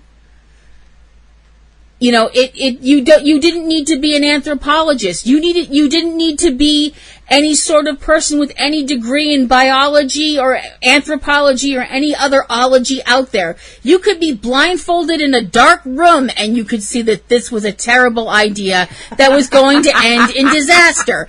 Guess what? It was a terrible idea and it ended in disaster. What'd you think of the film?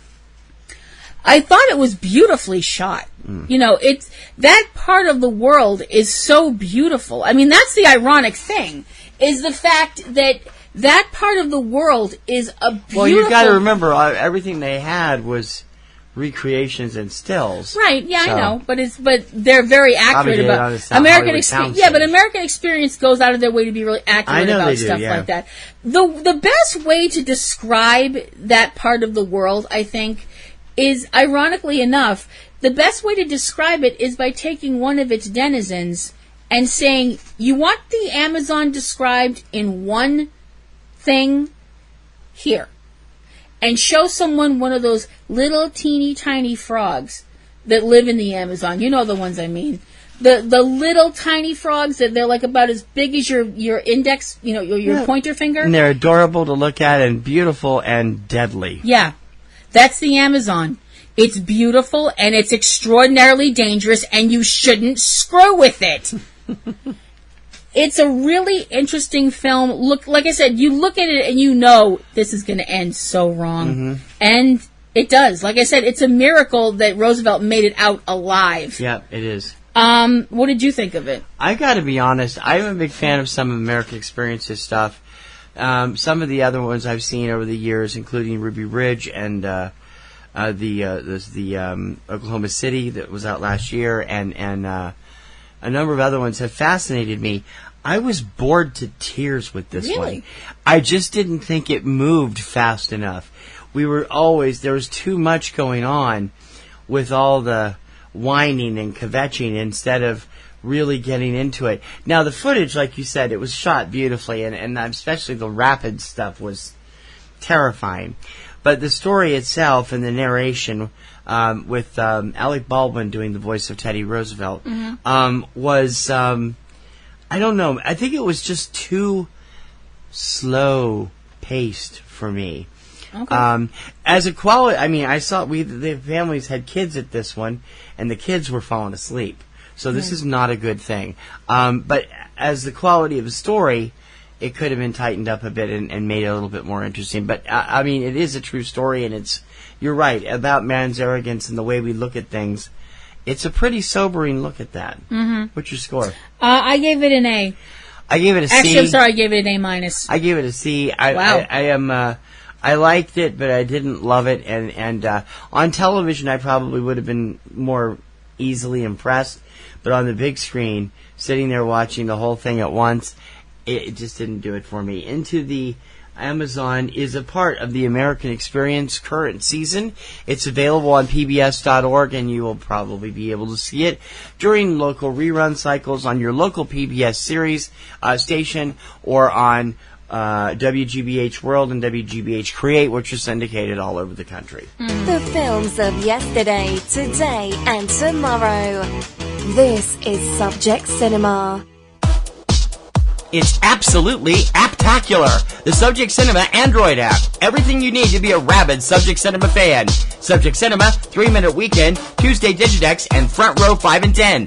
All right at your fingertips and available instantly. Plus, email and voicemail links, Facebook and Twitter hookups, Patreon support specials, and more is coming real soon. Don't just listen, app it. The all-in-one Subject Cinema podcast app.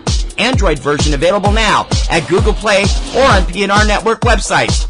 Amazon and iPhone apps coming soon. Don't delay. Download today. T.C. Kirkham and Kim Brown. Subject Cinema.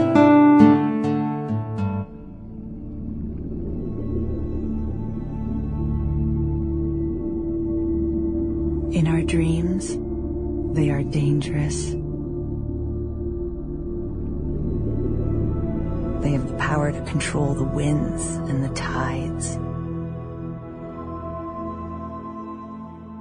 They can lure men to their demise or bring rebirth and transformation. A couple of years back, as part of our Boston Springs A Festival series, we saw a film at the LGBTQ festival called Fursonas, which was looking at a controversial segment of LGBTQ popularity as well as non-LGBTQ groups. The furry players. Mm-hmm.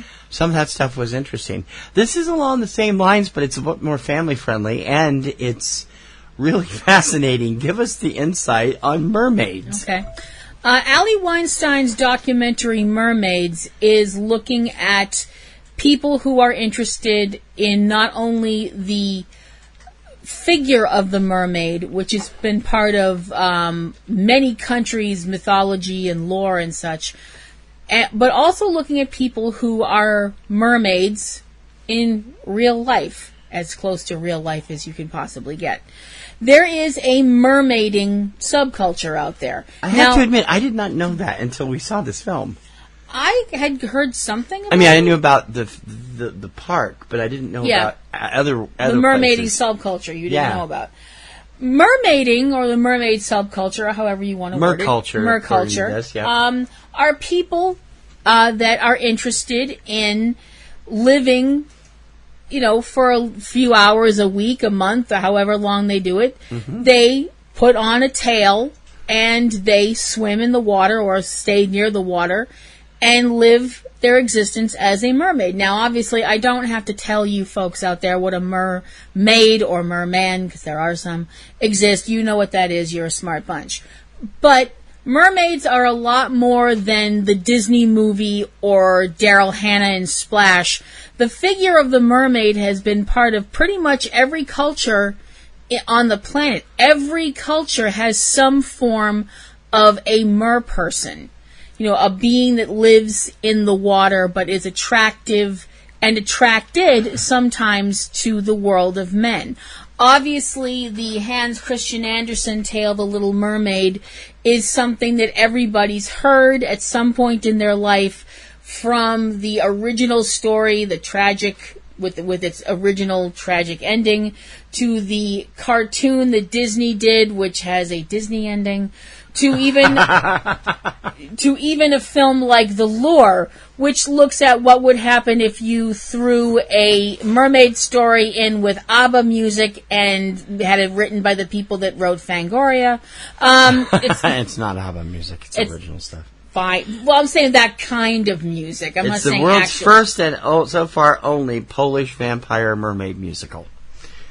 It's also available where you can find it on most outlets around there. It's like throwing magnetic poetry up against a wall. It was one of my biggest hits last year. It's a great movie. Now, I know some people might look at all this stuff and go like, what the hell, these people are freaks. That's not very nice. To people who think that way, my response is, F you, you tight asses. Why don't you live outside the box for 5 seconds?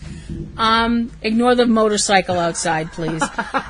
Specifically, the film looks at people who have taken doing this whole thing, and they use it not only as a form of self-expression, which is a beautiful thing, but they also use it as a form of therapy. We look at two people specifically. One of them is a lady who is called Cookie. She lives in Harlem. I love Cookie. and her boyfriend. They're just so sweet. They really are. a transgender woman named Jules.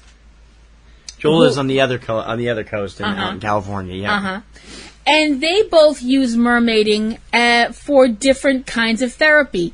Cookie uses it as her way of dealing with her agoraphobia, which at one point was quite crippling in her life.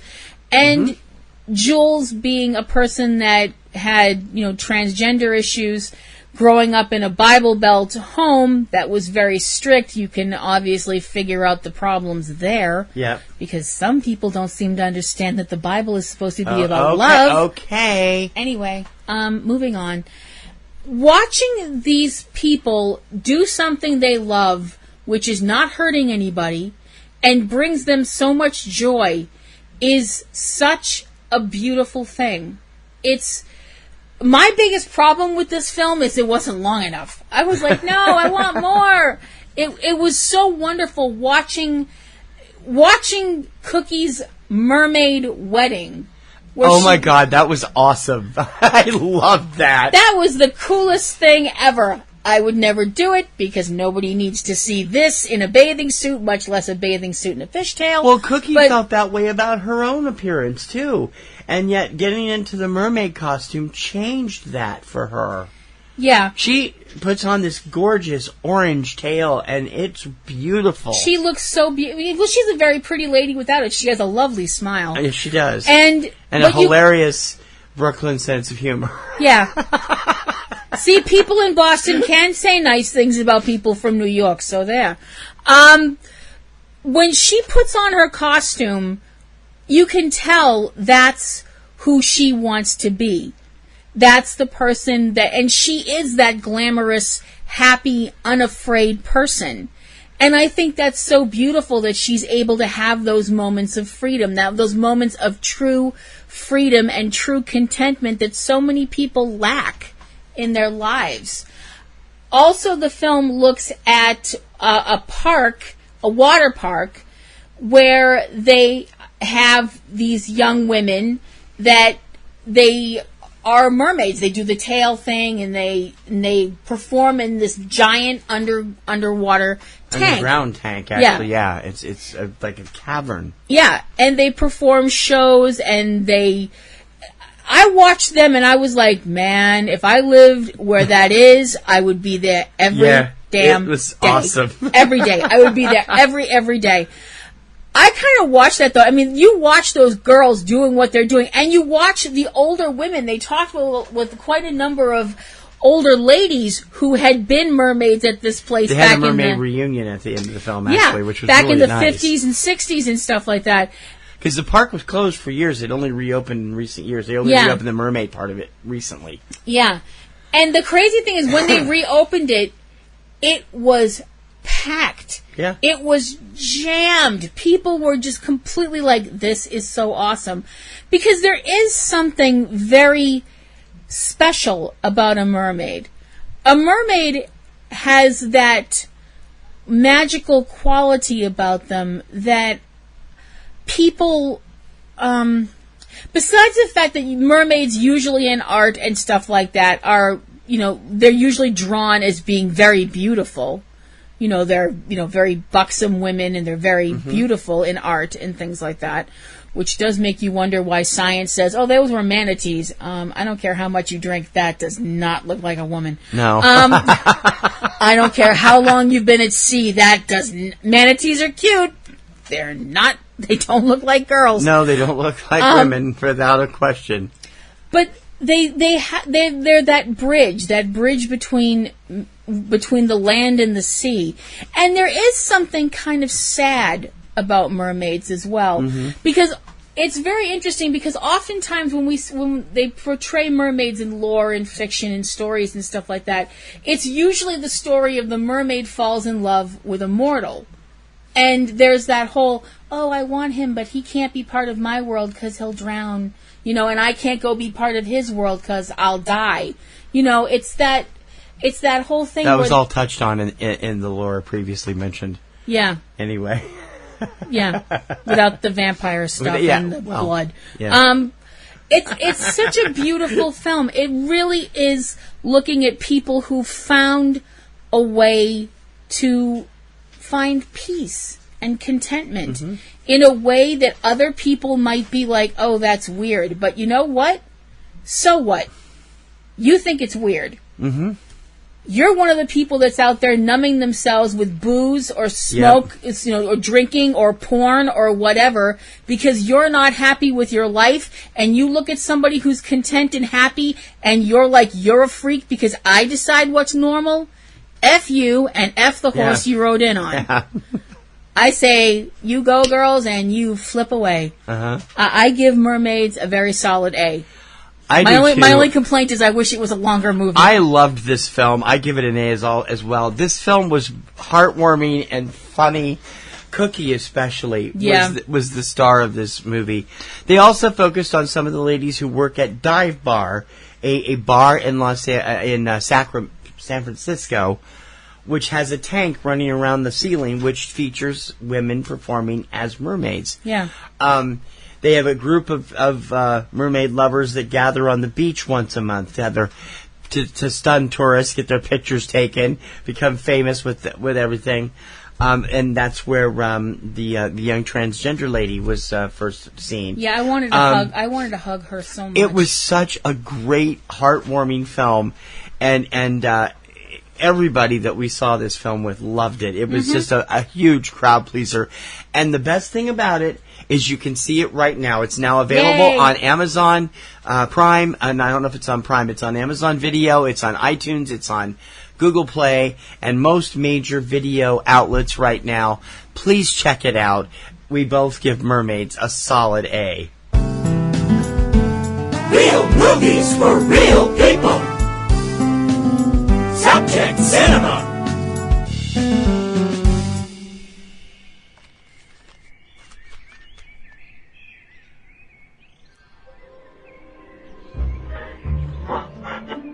The Minnesota Experimental City is the brainchild of Athelstan Spillhouse, Dean of the Institute of Technology at the University of Minnesota.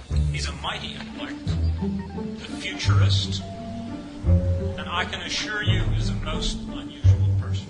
Are you offended by being called a 20th century Da Vinci? I don't like the A, the. He found that new technologies couldn't be tested in old cities. He conceived of the experimental city as a laboratory for urban technology.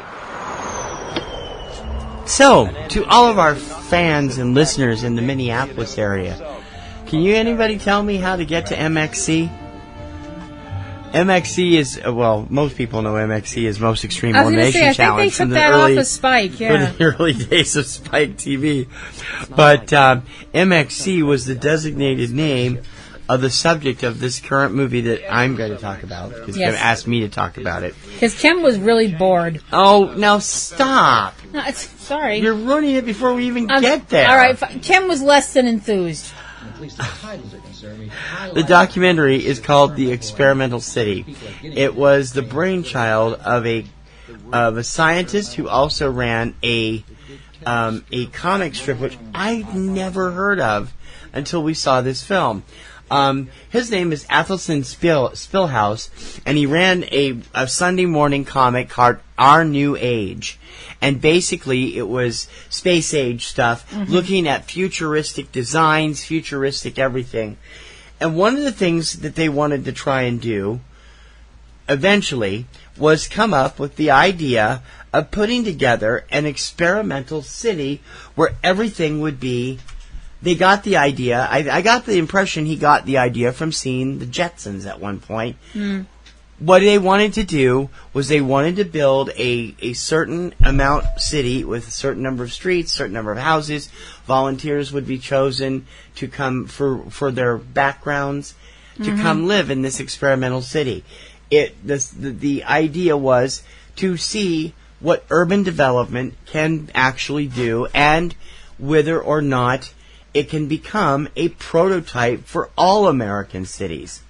This all started in 1966 when they first decided on a site not far from Minneapolis. They needed to be where they could be isolated and yet have a steady supply line coming in. And the idea was to create a full-size city from scratch in the north part of in the northern woods of Minnesota. It would be a designed city, would not have a dome, but it would have all of its traffic and such underground. A lot of its parking would be underground. The idea was to produce the perfect kind of neighborhood, like you're seeing in a lot of cities now, going through gentrification. Recently, here in Boston, the Boston area, we saw an area. A couple areas in Medford and Somerville transformed into mini communities with nice little nice apartments and condos, new businesses, new things to make them go, and just really, bring them into the modern age from areas that were just trashed before. The one in Medford is accessible from the Wellington T. They built a brand new T stop, the first one in 30 years, to a service Assembly, which is in Somerville. And if Amazon picks Boston as their new headquarters site, the same thing will happen at Revere's Suffolk Downs. They're not as extreme, though. Those are just new neighborhoods, basically revitalizing. This is a whole city built from scratch, and it really, to me, was fascinating. The film follows Spillhouse's efforts to get this done. The backstory of his comic strip. He was a revered, award-winning scientist who was a professor at revered colleges in several states, and of this kind of things.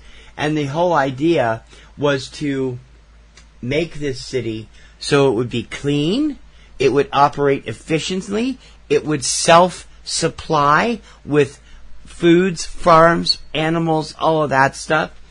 It was designed not to need outside stuff after a 5-year period where they would be able to bring things in and start doing things. Well, it never happened.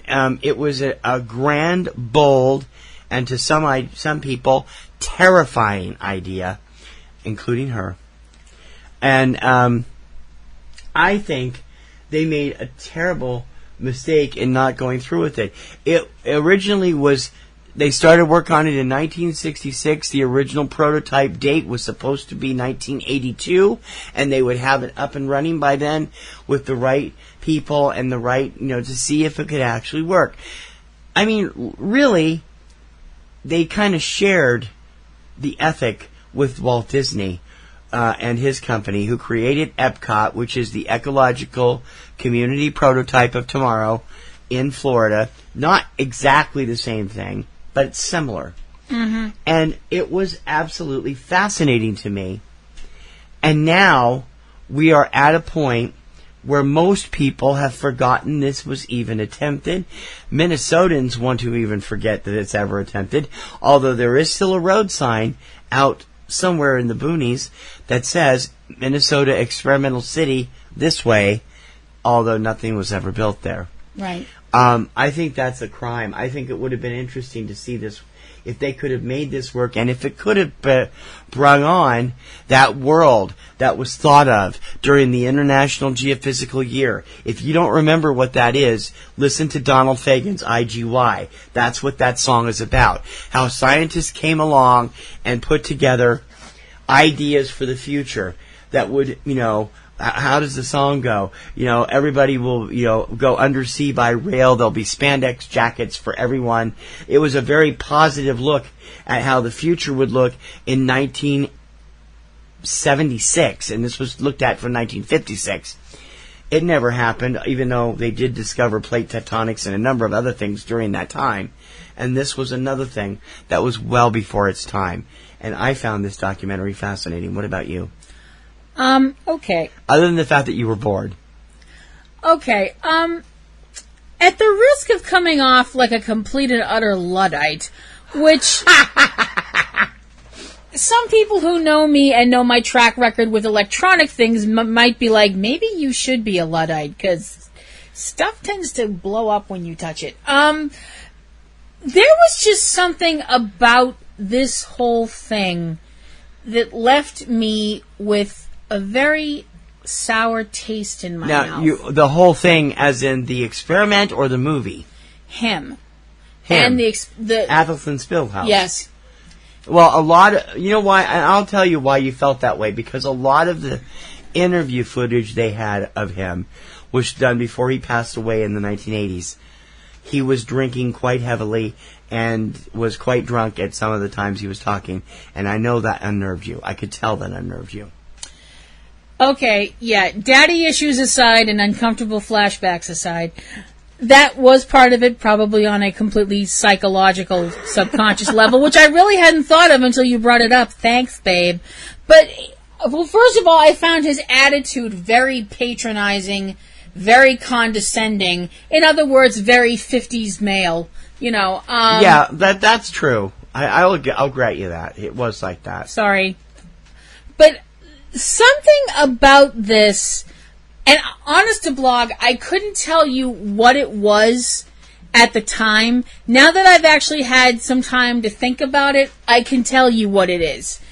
The whole idea that, oh, we're going to build this wonderful city, and isn't it going to be great, and we're going to choose who gets to live here. That whole part of it just made me uncomfortable. Why?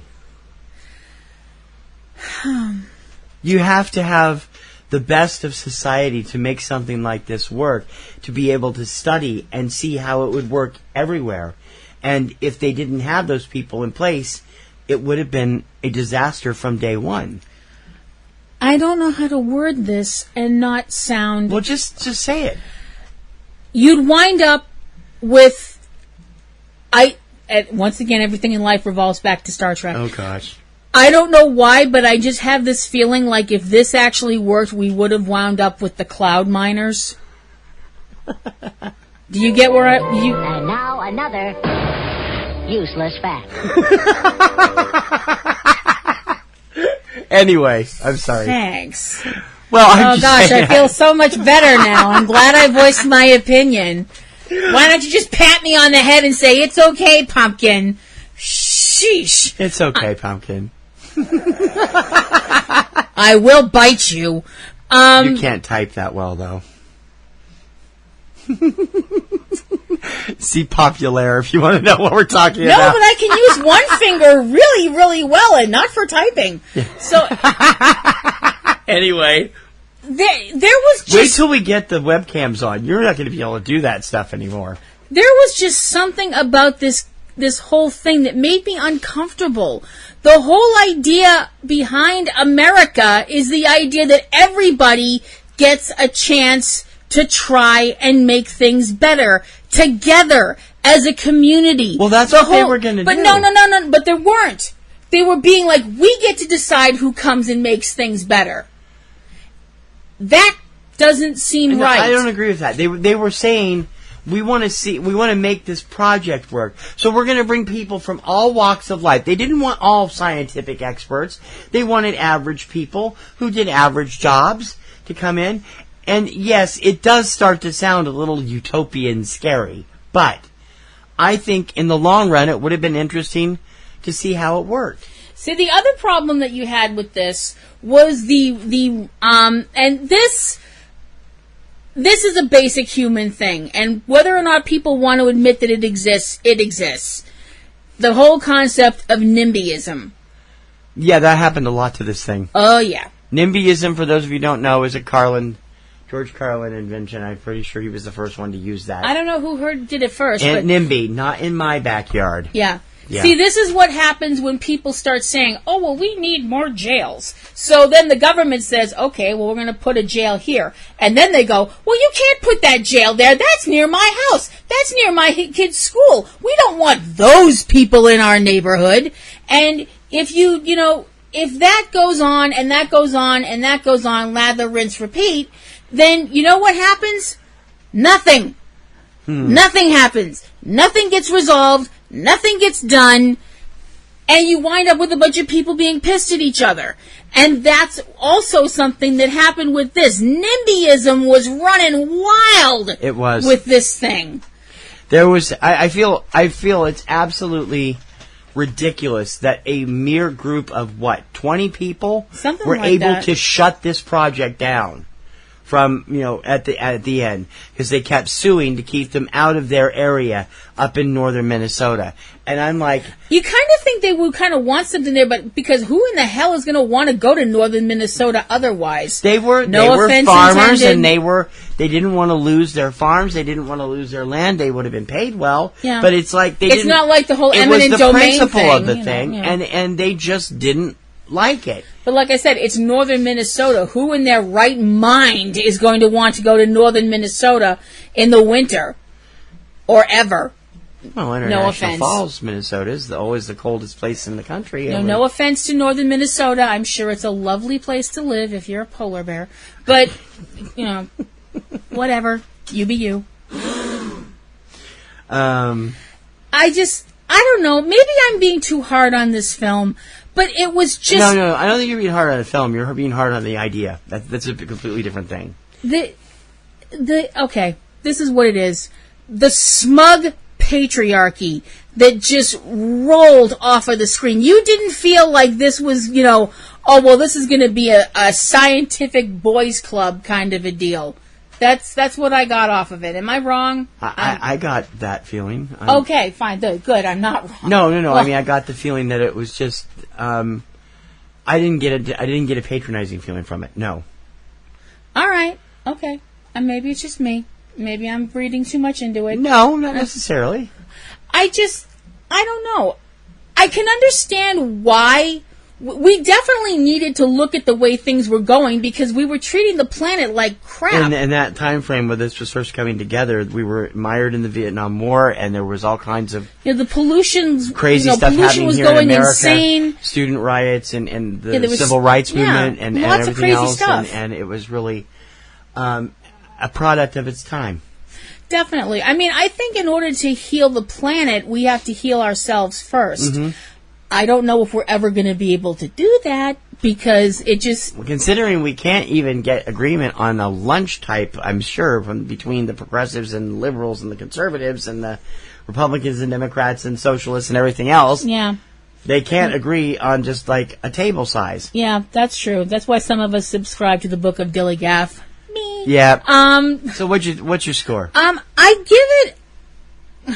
I give it a B-. I mean, it is interesting, and if stuff had been different, maybe on some alternate parallel universe it actually all worked out and everything's hunky-dory and fabulous. I'd like to think that it is. Mm-hmm. But on this planet, it didn't work for a number of different reasons, but I give it a B-. I find the entire experiment amazing, and I found the film fascinating. I've been looking into it and studying it ever since we saw it. And if you're a guy into gadgets or into science fiction, futuristic utopia type things, it'll probably appeal to you more than it would appeal to your girlfriend who was in the same thing. Wow. I like it enough that I gave it an A+. I truly loved it. Okay. Unfortunately, much of the plebs in the world, like this one over here, are not being very receptive to it the same way they weren't being very receptive to the city itself, and it has not yet found a distributor. Shame on you, people. A24 or one of you great companies, step up and distribute the experimental city, please. The films of every continent. Well, except maybe Antarctica. This is Subject Cinema. The album of the year has been released today. I'm filming Christine's documentary. She's asked me to. Two guys stood on stage, and it's pure, and it's like, and you can't fuck with it. In the deep, caverns of small towns in England, that is where great music exists. The smell of piss is so strong it smells like decent bacon. Kevin's getting footloose on the overspill underneath the piss station. They are the voice of Britain. They tell what Britain is like at the moment. Will you let me just say the name of the band? How am I supposed to talk about the movie if you won't let me say the name of the movie? You can say the name of it. You just got to be super careful because it's so close to another word that it's like it'll get us thrown off the air if we were on broadcast. I know what I'm doing. All right. If you've ever heard of Sleaford Mods from Britain, they are a... actually, are they from Britain? Or they're from Nottingham. They're from Britain. Which is they are a... If you've heard of Sleaford Mods, you're... Screamcore punk hip-hoppers? I don't know what you call them. They defy description. They do. So tell us about this, and I'll let you have the fun with it. Okay, this film was actually my idea. Now, when we go to a film festival like this that has so many films, we try to be fair. We split it up evenly. Yeah, I pick four of them, and she picked four of them. We try to be very democratic about it. He'll pick some, and I'll pick some. And rightfully so this time. I didn't really like one of hers, and she didn't really like one of mine. So that's good. And then I saw the title of this, and I was like, I want to go to see this movie. And he was like, you know that's not how it's pronounced. And I was like, I don't care. I still want to go see this movie. Well, you just get on with it. So we went to see a bunch of Kunst. a film about Sleaford Mods. Now that's Kunst. Kunst. For anybody out there who just had a heart attack or clapped their hands over their ears or something like that. Sleaford Mods is made up of two very interesting people. To say the least. Wow. Well, I don't know how else. Jason Williamson, who is the singer, and such as it is. Stop that. What? The singer / screamer / lyricist / one crazy person, and the other crazy person, Adam Fearn, who is the band. His bandmate runs the musical portion of things. He does do a little. It's a hip hop. It's a laptop band, basically. Yeah. Beats and hip hop. Yeah, that kind of thing that like the late great Avicii did at one point. Yeah. Well, he actually wrote music. Yes, he did as well. Yeah. And their manager, a man named Steve Underwood. Now, Sleaford Mods are a acquired taste, and that is meant in the highest possible compliment that you can say it.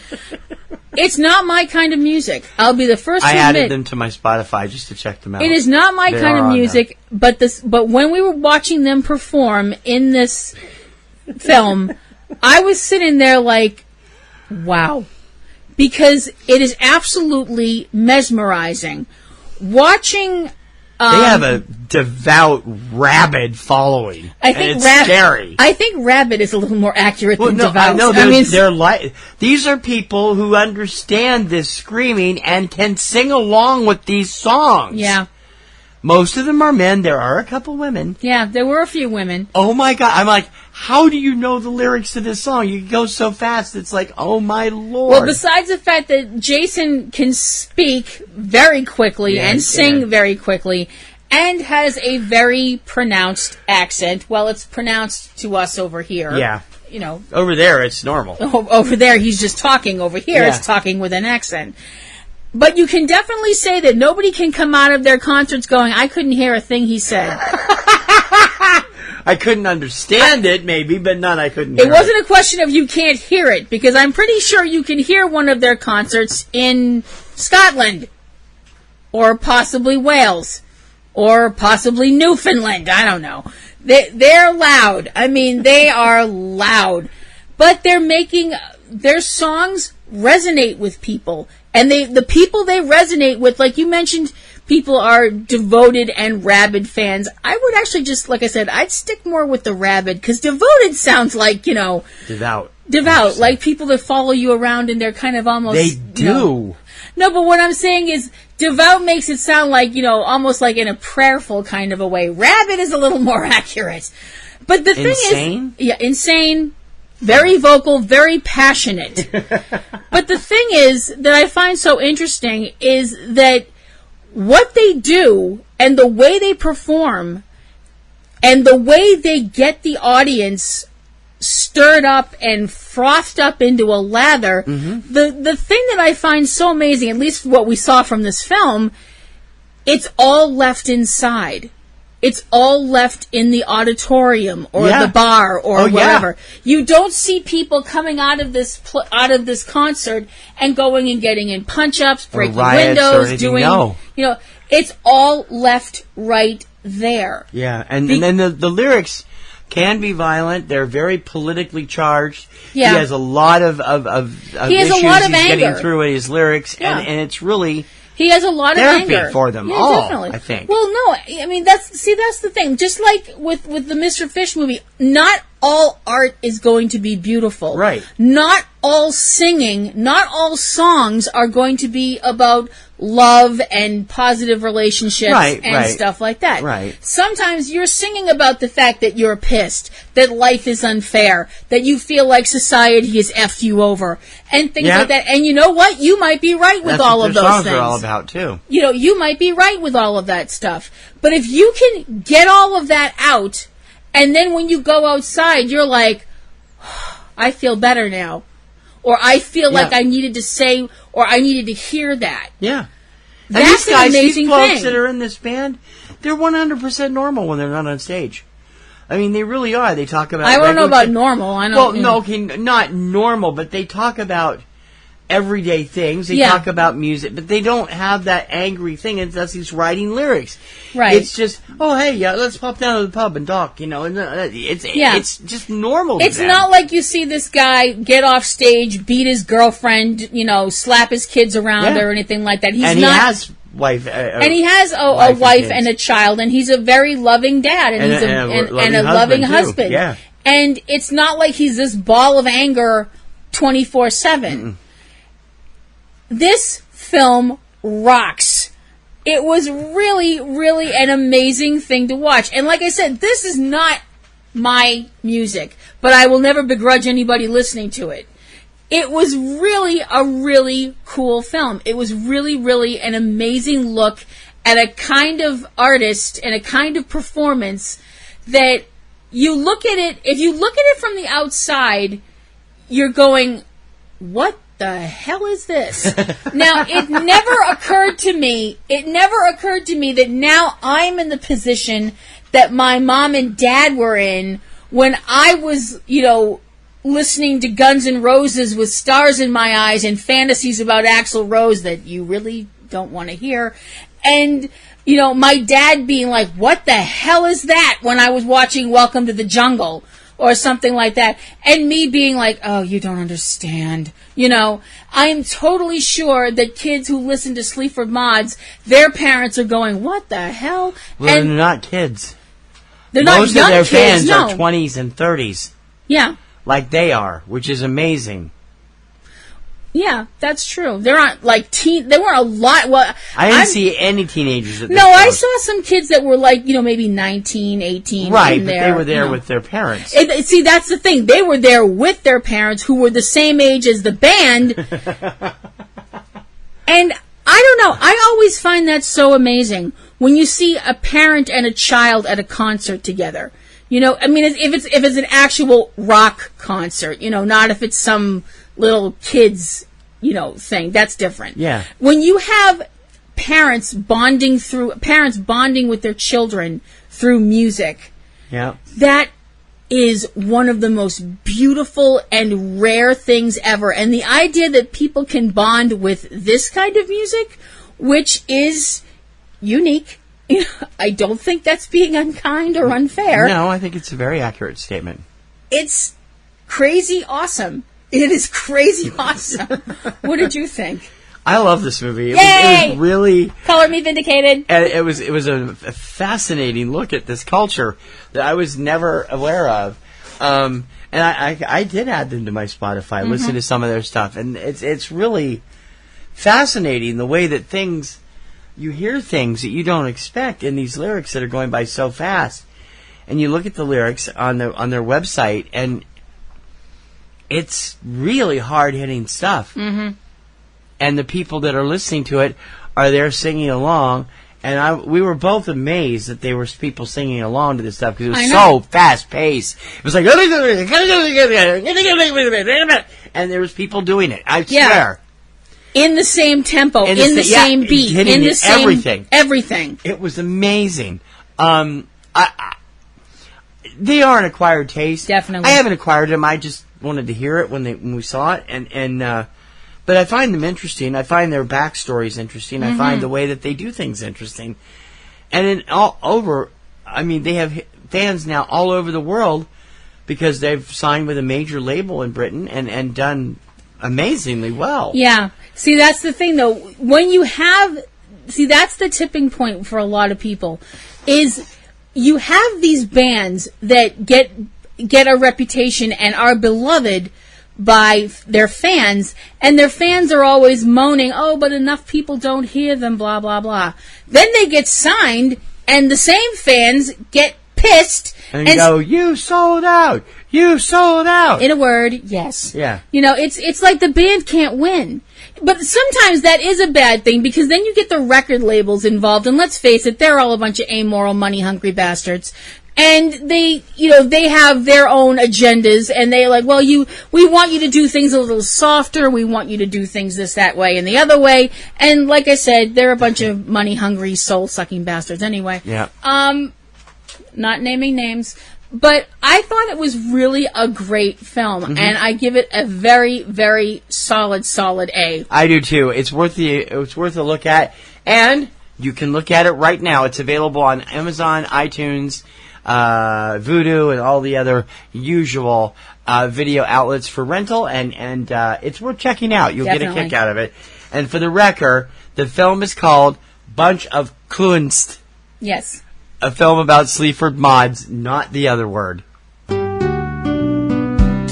movies for real people. Subject Cinema. Since the beginning of this year, we've kind of kept the Take a Bow stuff out of the show because we've intended to do a monthly in memoriam on YouTube and haven't gotten around to it yet. We're making an exception this week because we lost somebody we were very big fans of this week, and it was all such an unfair turn of events that cost him a career that was really destined to be huge. On Friday, June 29th, we lost wrestler Matt Capitelli. Matt was the winner, along with John Hennigan, or John Morrison, depending on which name you know him by, on the second or third season of Tough Enough, which was the WWE MTV sponsored thing. He was 23 at the time, I believe, that he won, and he was on his way to being a very big wrestling star, even after taking Vince and and his backstage team on by blowing the whistle on the air about the cruelty wrestler Bob Holly was capable of during the training. Bob was especially cruel because Matt was a devout born-again Christian, and it was very hard on him. And he talked about it they let it through on the show. I was amazed that Vince let that on. At the peak of his career in OVW, which was one of the owned by Jim Cornette, run by Jim Cornette at the time, Ohio Valley Wrestling, which was one of the WWE training developmental groups. He was champion of that particular fed when he was diagnosed with a malignant brain tumor back in 2006, right? 2006, yeah. 2006.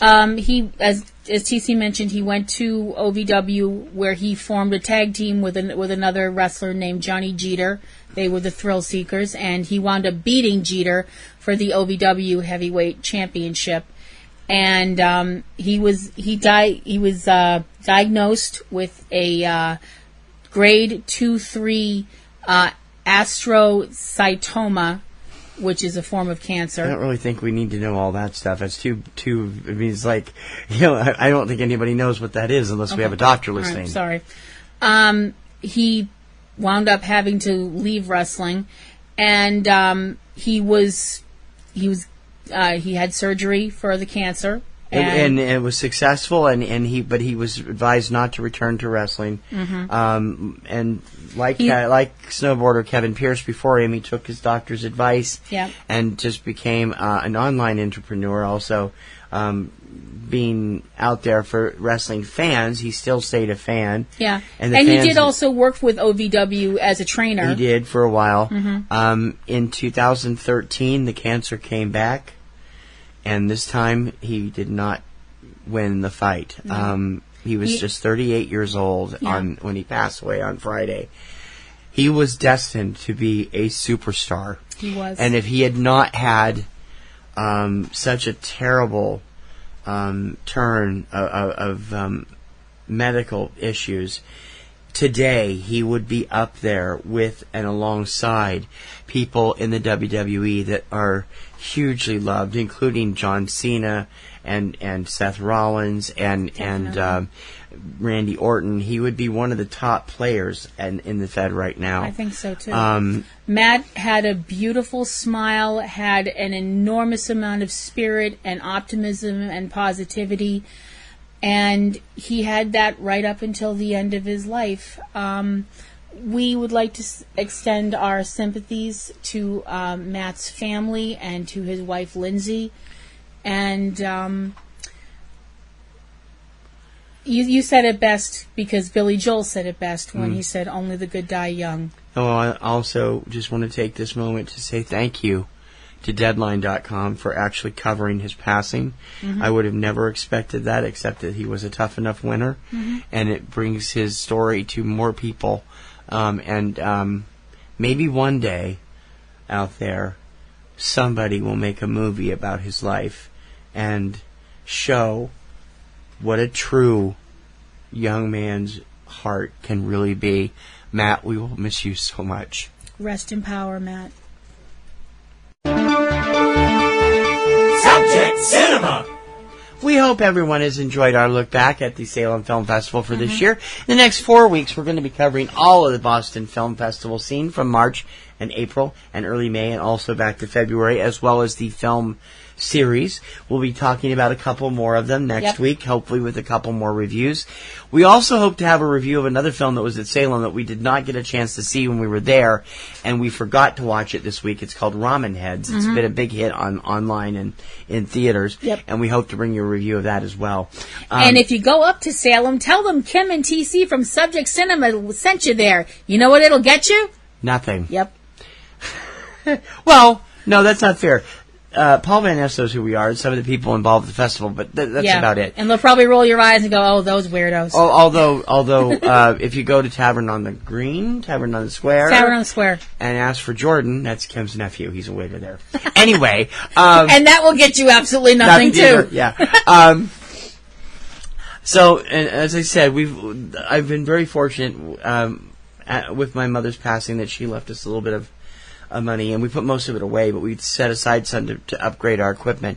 And you got to hear a few things on the soundboard during the show and stuff. We got more to come. Somebody got a new gadget and can't stop pressing buttons. Like this? Yeah. Like that. Anyway. I wanted a soundboard for so long, and I didn't know how easy it was to do it. Now I can actually use it, because I wouldn't have been able to use it on the old system. Now I can just hook it up to the mixer, and it works beautifully. We still need your help, though. I almost wish I knew what he was talking about. We have a massive project we're planning, a new... our second original production that we're planning for October, and we definitely could use your help for that. We'd like to cover more film festivals. We'd like to do more things for you. We have more shows coming in the near future. In fact, 4 more new podcasts and 2 new video podcasts to debut between now and the end of September, and we hope that you will be willing to come on board. By the way, thank you to... Crazy Comic Book Fan for the nice comments on our YouTube site. Thank you. And thank you for subscribing. And we hope that you will be around a long time. Yeah. And hope you'll pass this on to your friends. And thank you. I'm not sure where you heard about the show. I'm assuming it was from watching Aunt V's show, but it may not have been. It might have just been a random thing. And we thank you for coming on board. Yep. Don't forget, we have a whole bunch of other shows out there. You can get to them by going to any of our websites on the PNRNetworks family. You can see eCinemaOne, eCinemaBoston, the Kirkham Report, Platinum Rose's Garden, Cavebabble, Aunt B's Comic Grotto, and Aunt B's Nerd Grotto, and a few other things, including Manhattan Hammerdown, that first original production that I'd mentioned. And we have a bunch of other shows associated with Subject Cinema, like Front Row 5 and 10, 3 Minute Weekend, Tuesday Digidex, and more to come. And we hope that you will be there for us and continue by coming on board our Patreon campaign at patreon.com/PNRNetworks. We can use every little thing we get, and every bit of what we do. Every bit you donate to that doesn't just come to us. We share it among all of the sites and shows, including our own shows, and we hope that you will be able to do that for us. Yep. If you'd also like to reach out to us through other things on the interwebs, you can find me at PlatinumRoselle@Twitter.com. The interwebs? Well, you know. You can tell you read I Can Has Cheeseburger. Yep. And also, mine are eCinemaBoston, TC, and eCinemaOne. Usually on the Boston site, but I do both of them. And we hope that you will continue to enjoy the show every week. Yep. And is that everything? I think that's it. Until next weekend, more great film. Oh, no, I have one more thing. What? Coming later this month, we will be presenting our annual Boston Springs A Festival PDF. The file will be downloadable probably sometime around July 20th. it will have links to every single film that ran at every single film festival in that 4.5 month period. Wow. And it's over 100 films. And we hope that you will take a look at it and find the films and go check out what you want. Some of them are already in theaters. Won't You Be My Neighbor, we reviewed last week. It was at IFFB. We've got some others going around, and we hope that you will continue to do that. Now, until next week.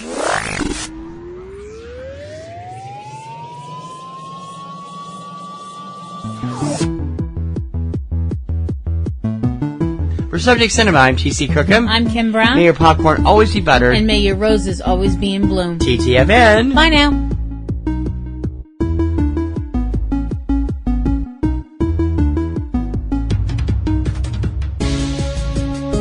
You have been listening to Subject Cinema with hosts T.C. Kirkham and Kim Brown. Subject Cinema is produced by PNRNetworks, Boston, Massachusetts, which is solely responsible for its content. Subject Cinema theme performed by Eric Lyon. Subject Cinema is recorded and produced using Sony Vegas products. Subject Cinema is copyright 2018 by PNRNetworks under a Creative Commons license. Check out a new episode of Subject Cinema every weekend. Until next time, this is Bob Taylor for Subject Cinema, and we'll see you at the movies.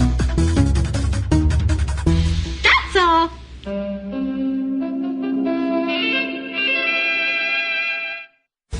Podcasting's choice. From coast to coast, continent to continent, right here 24/7. PNR.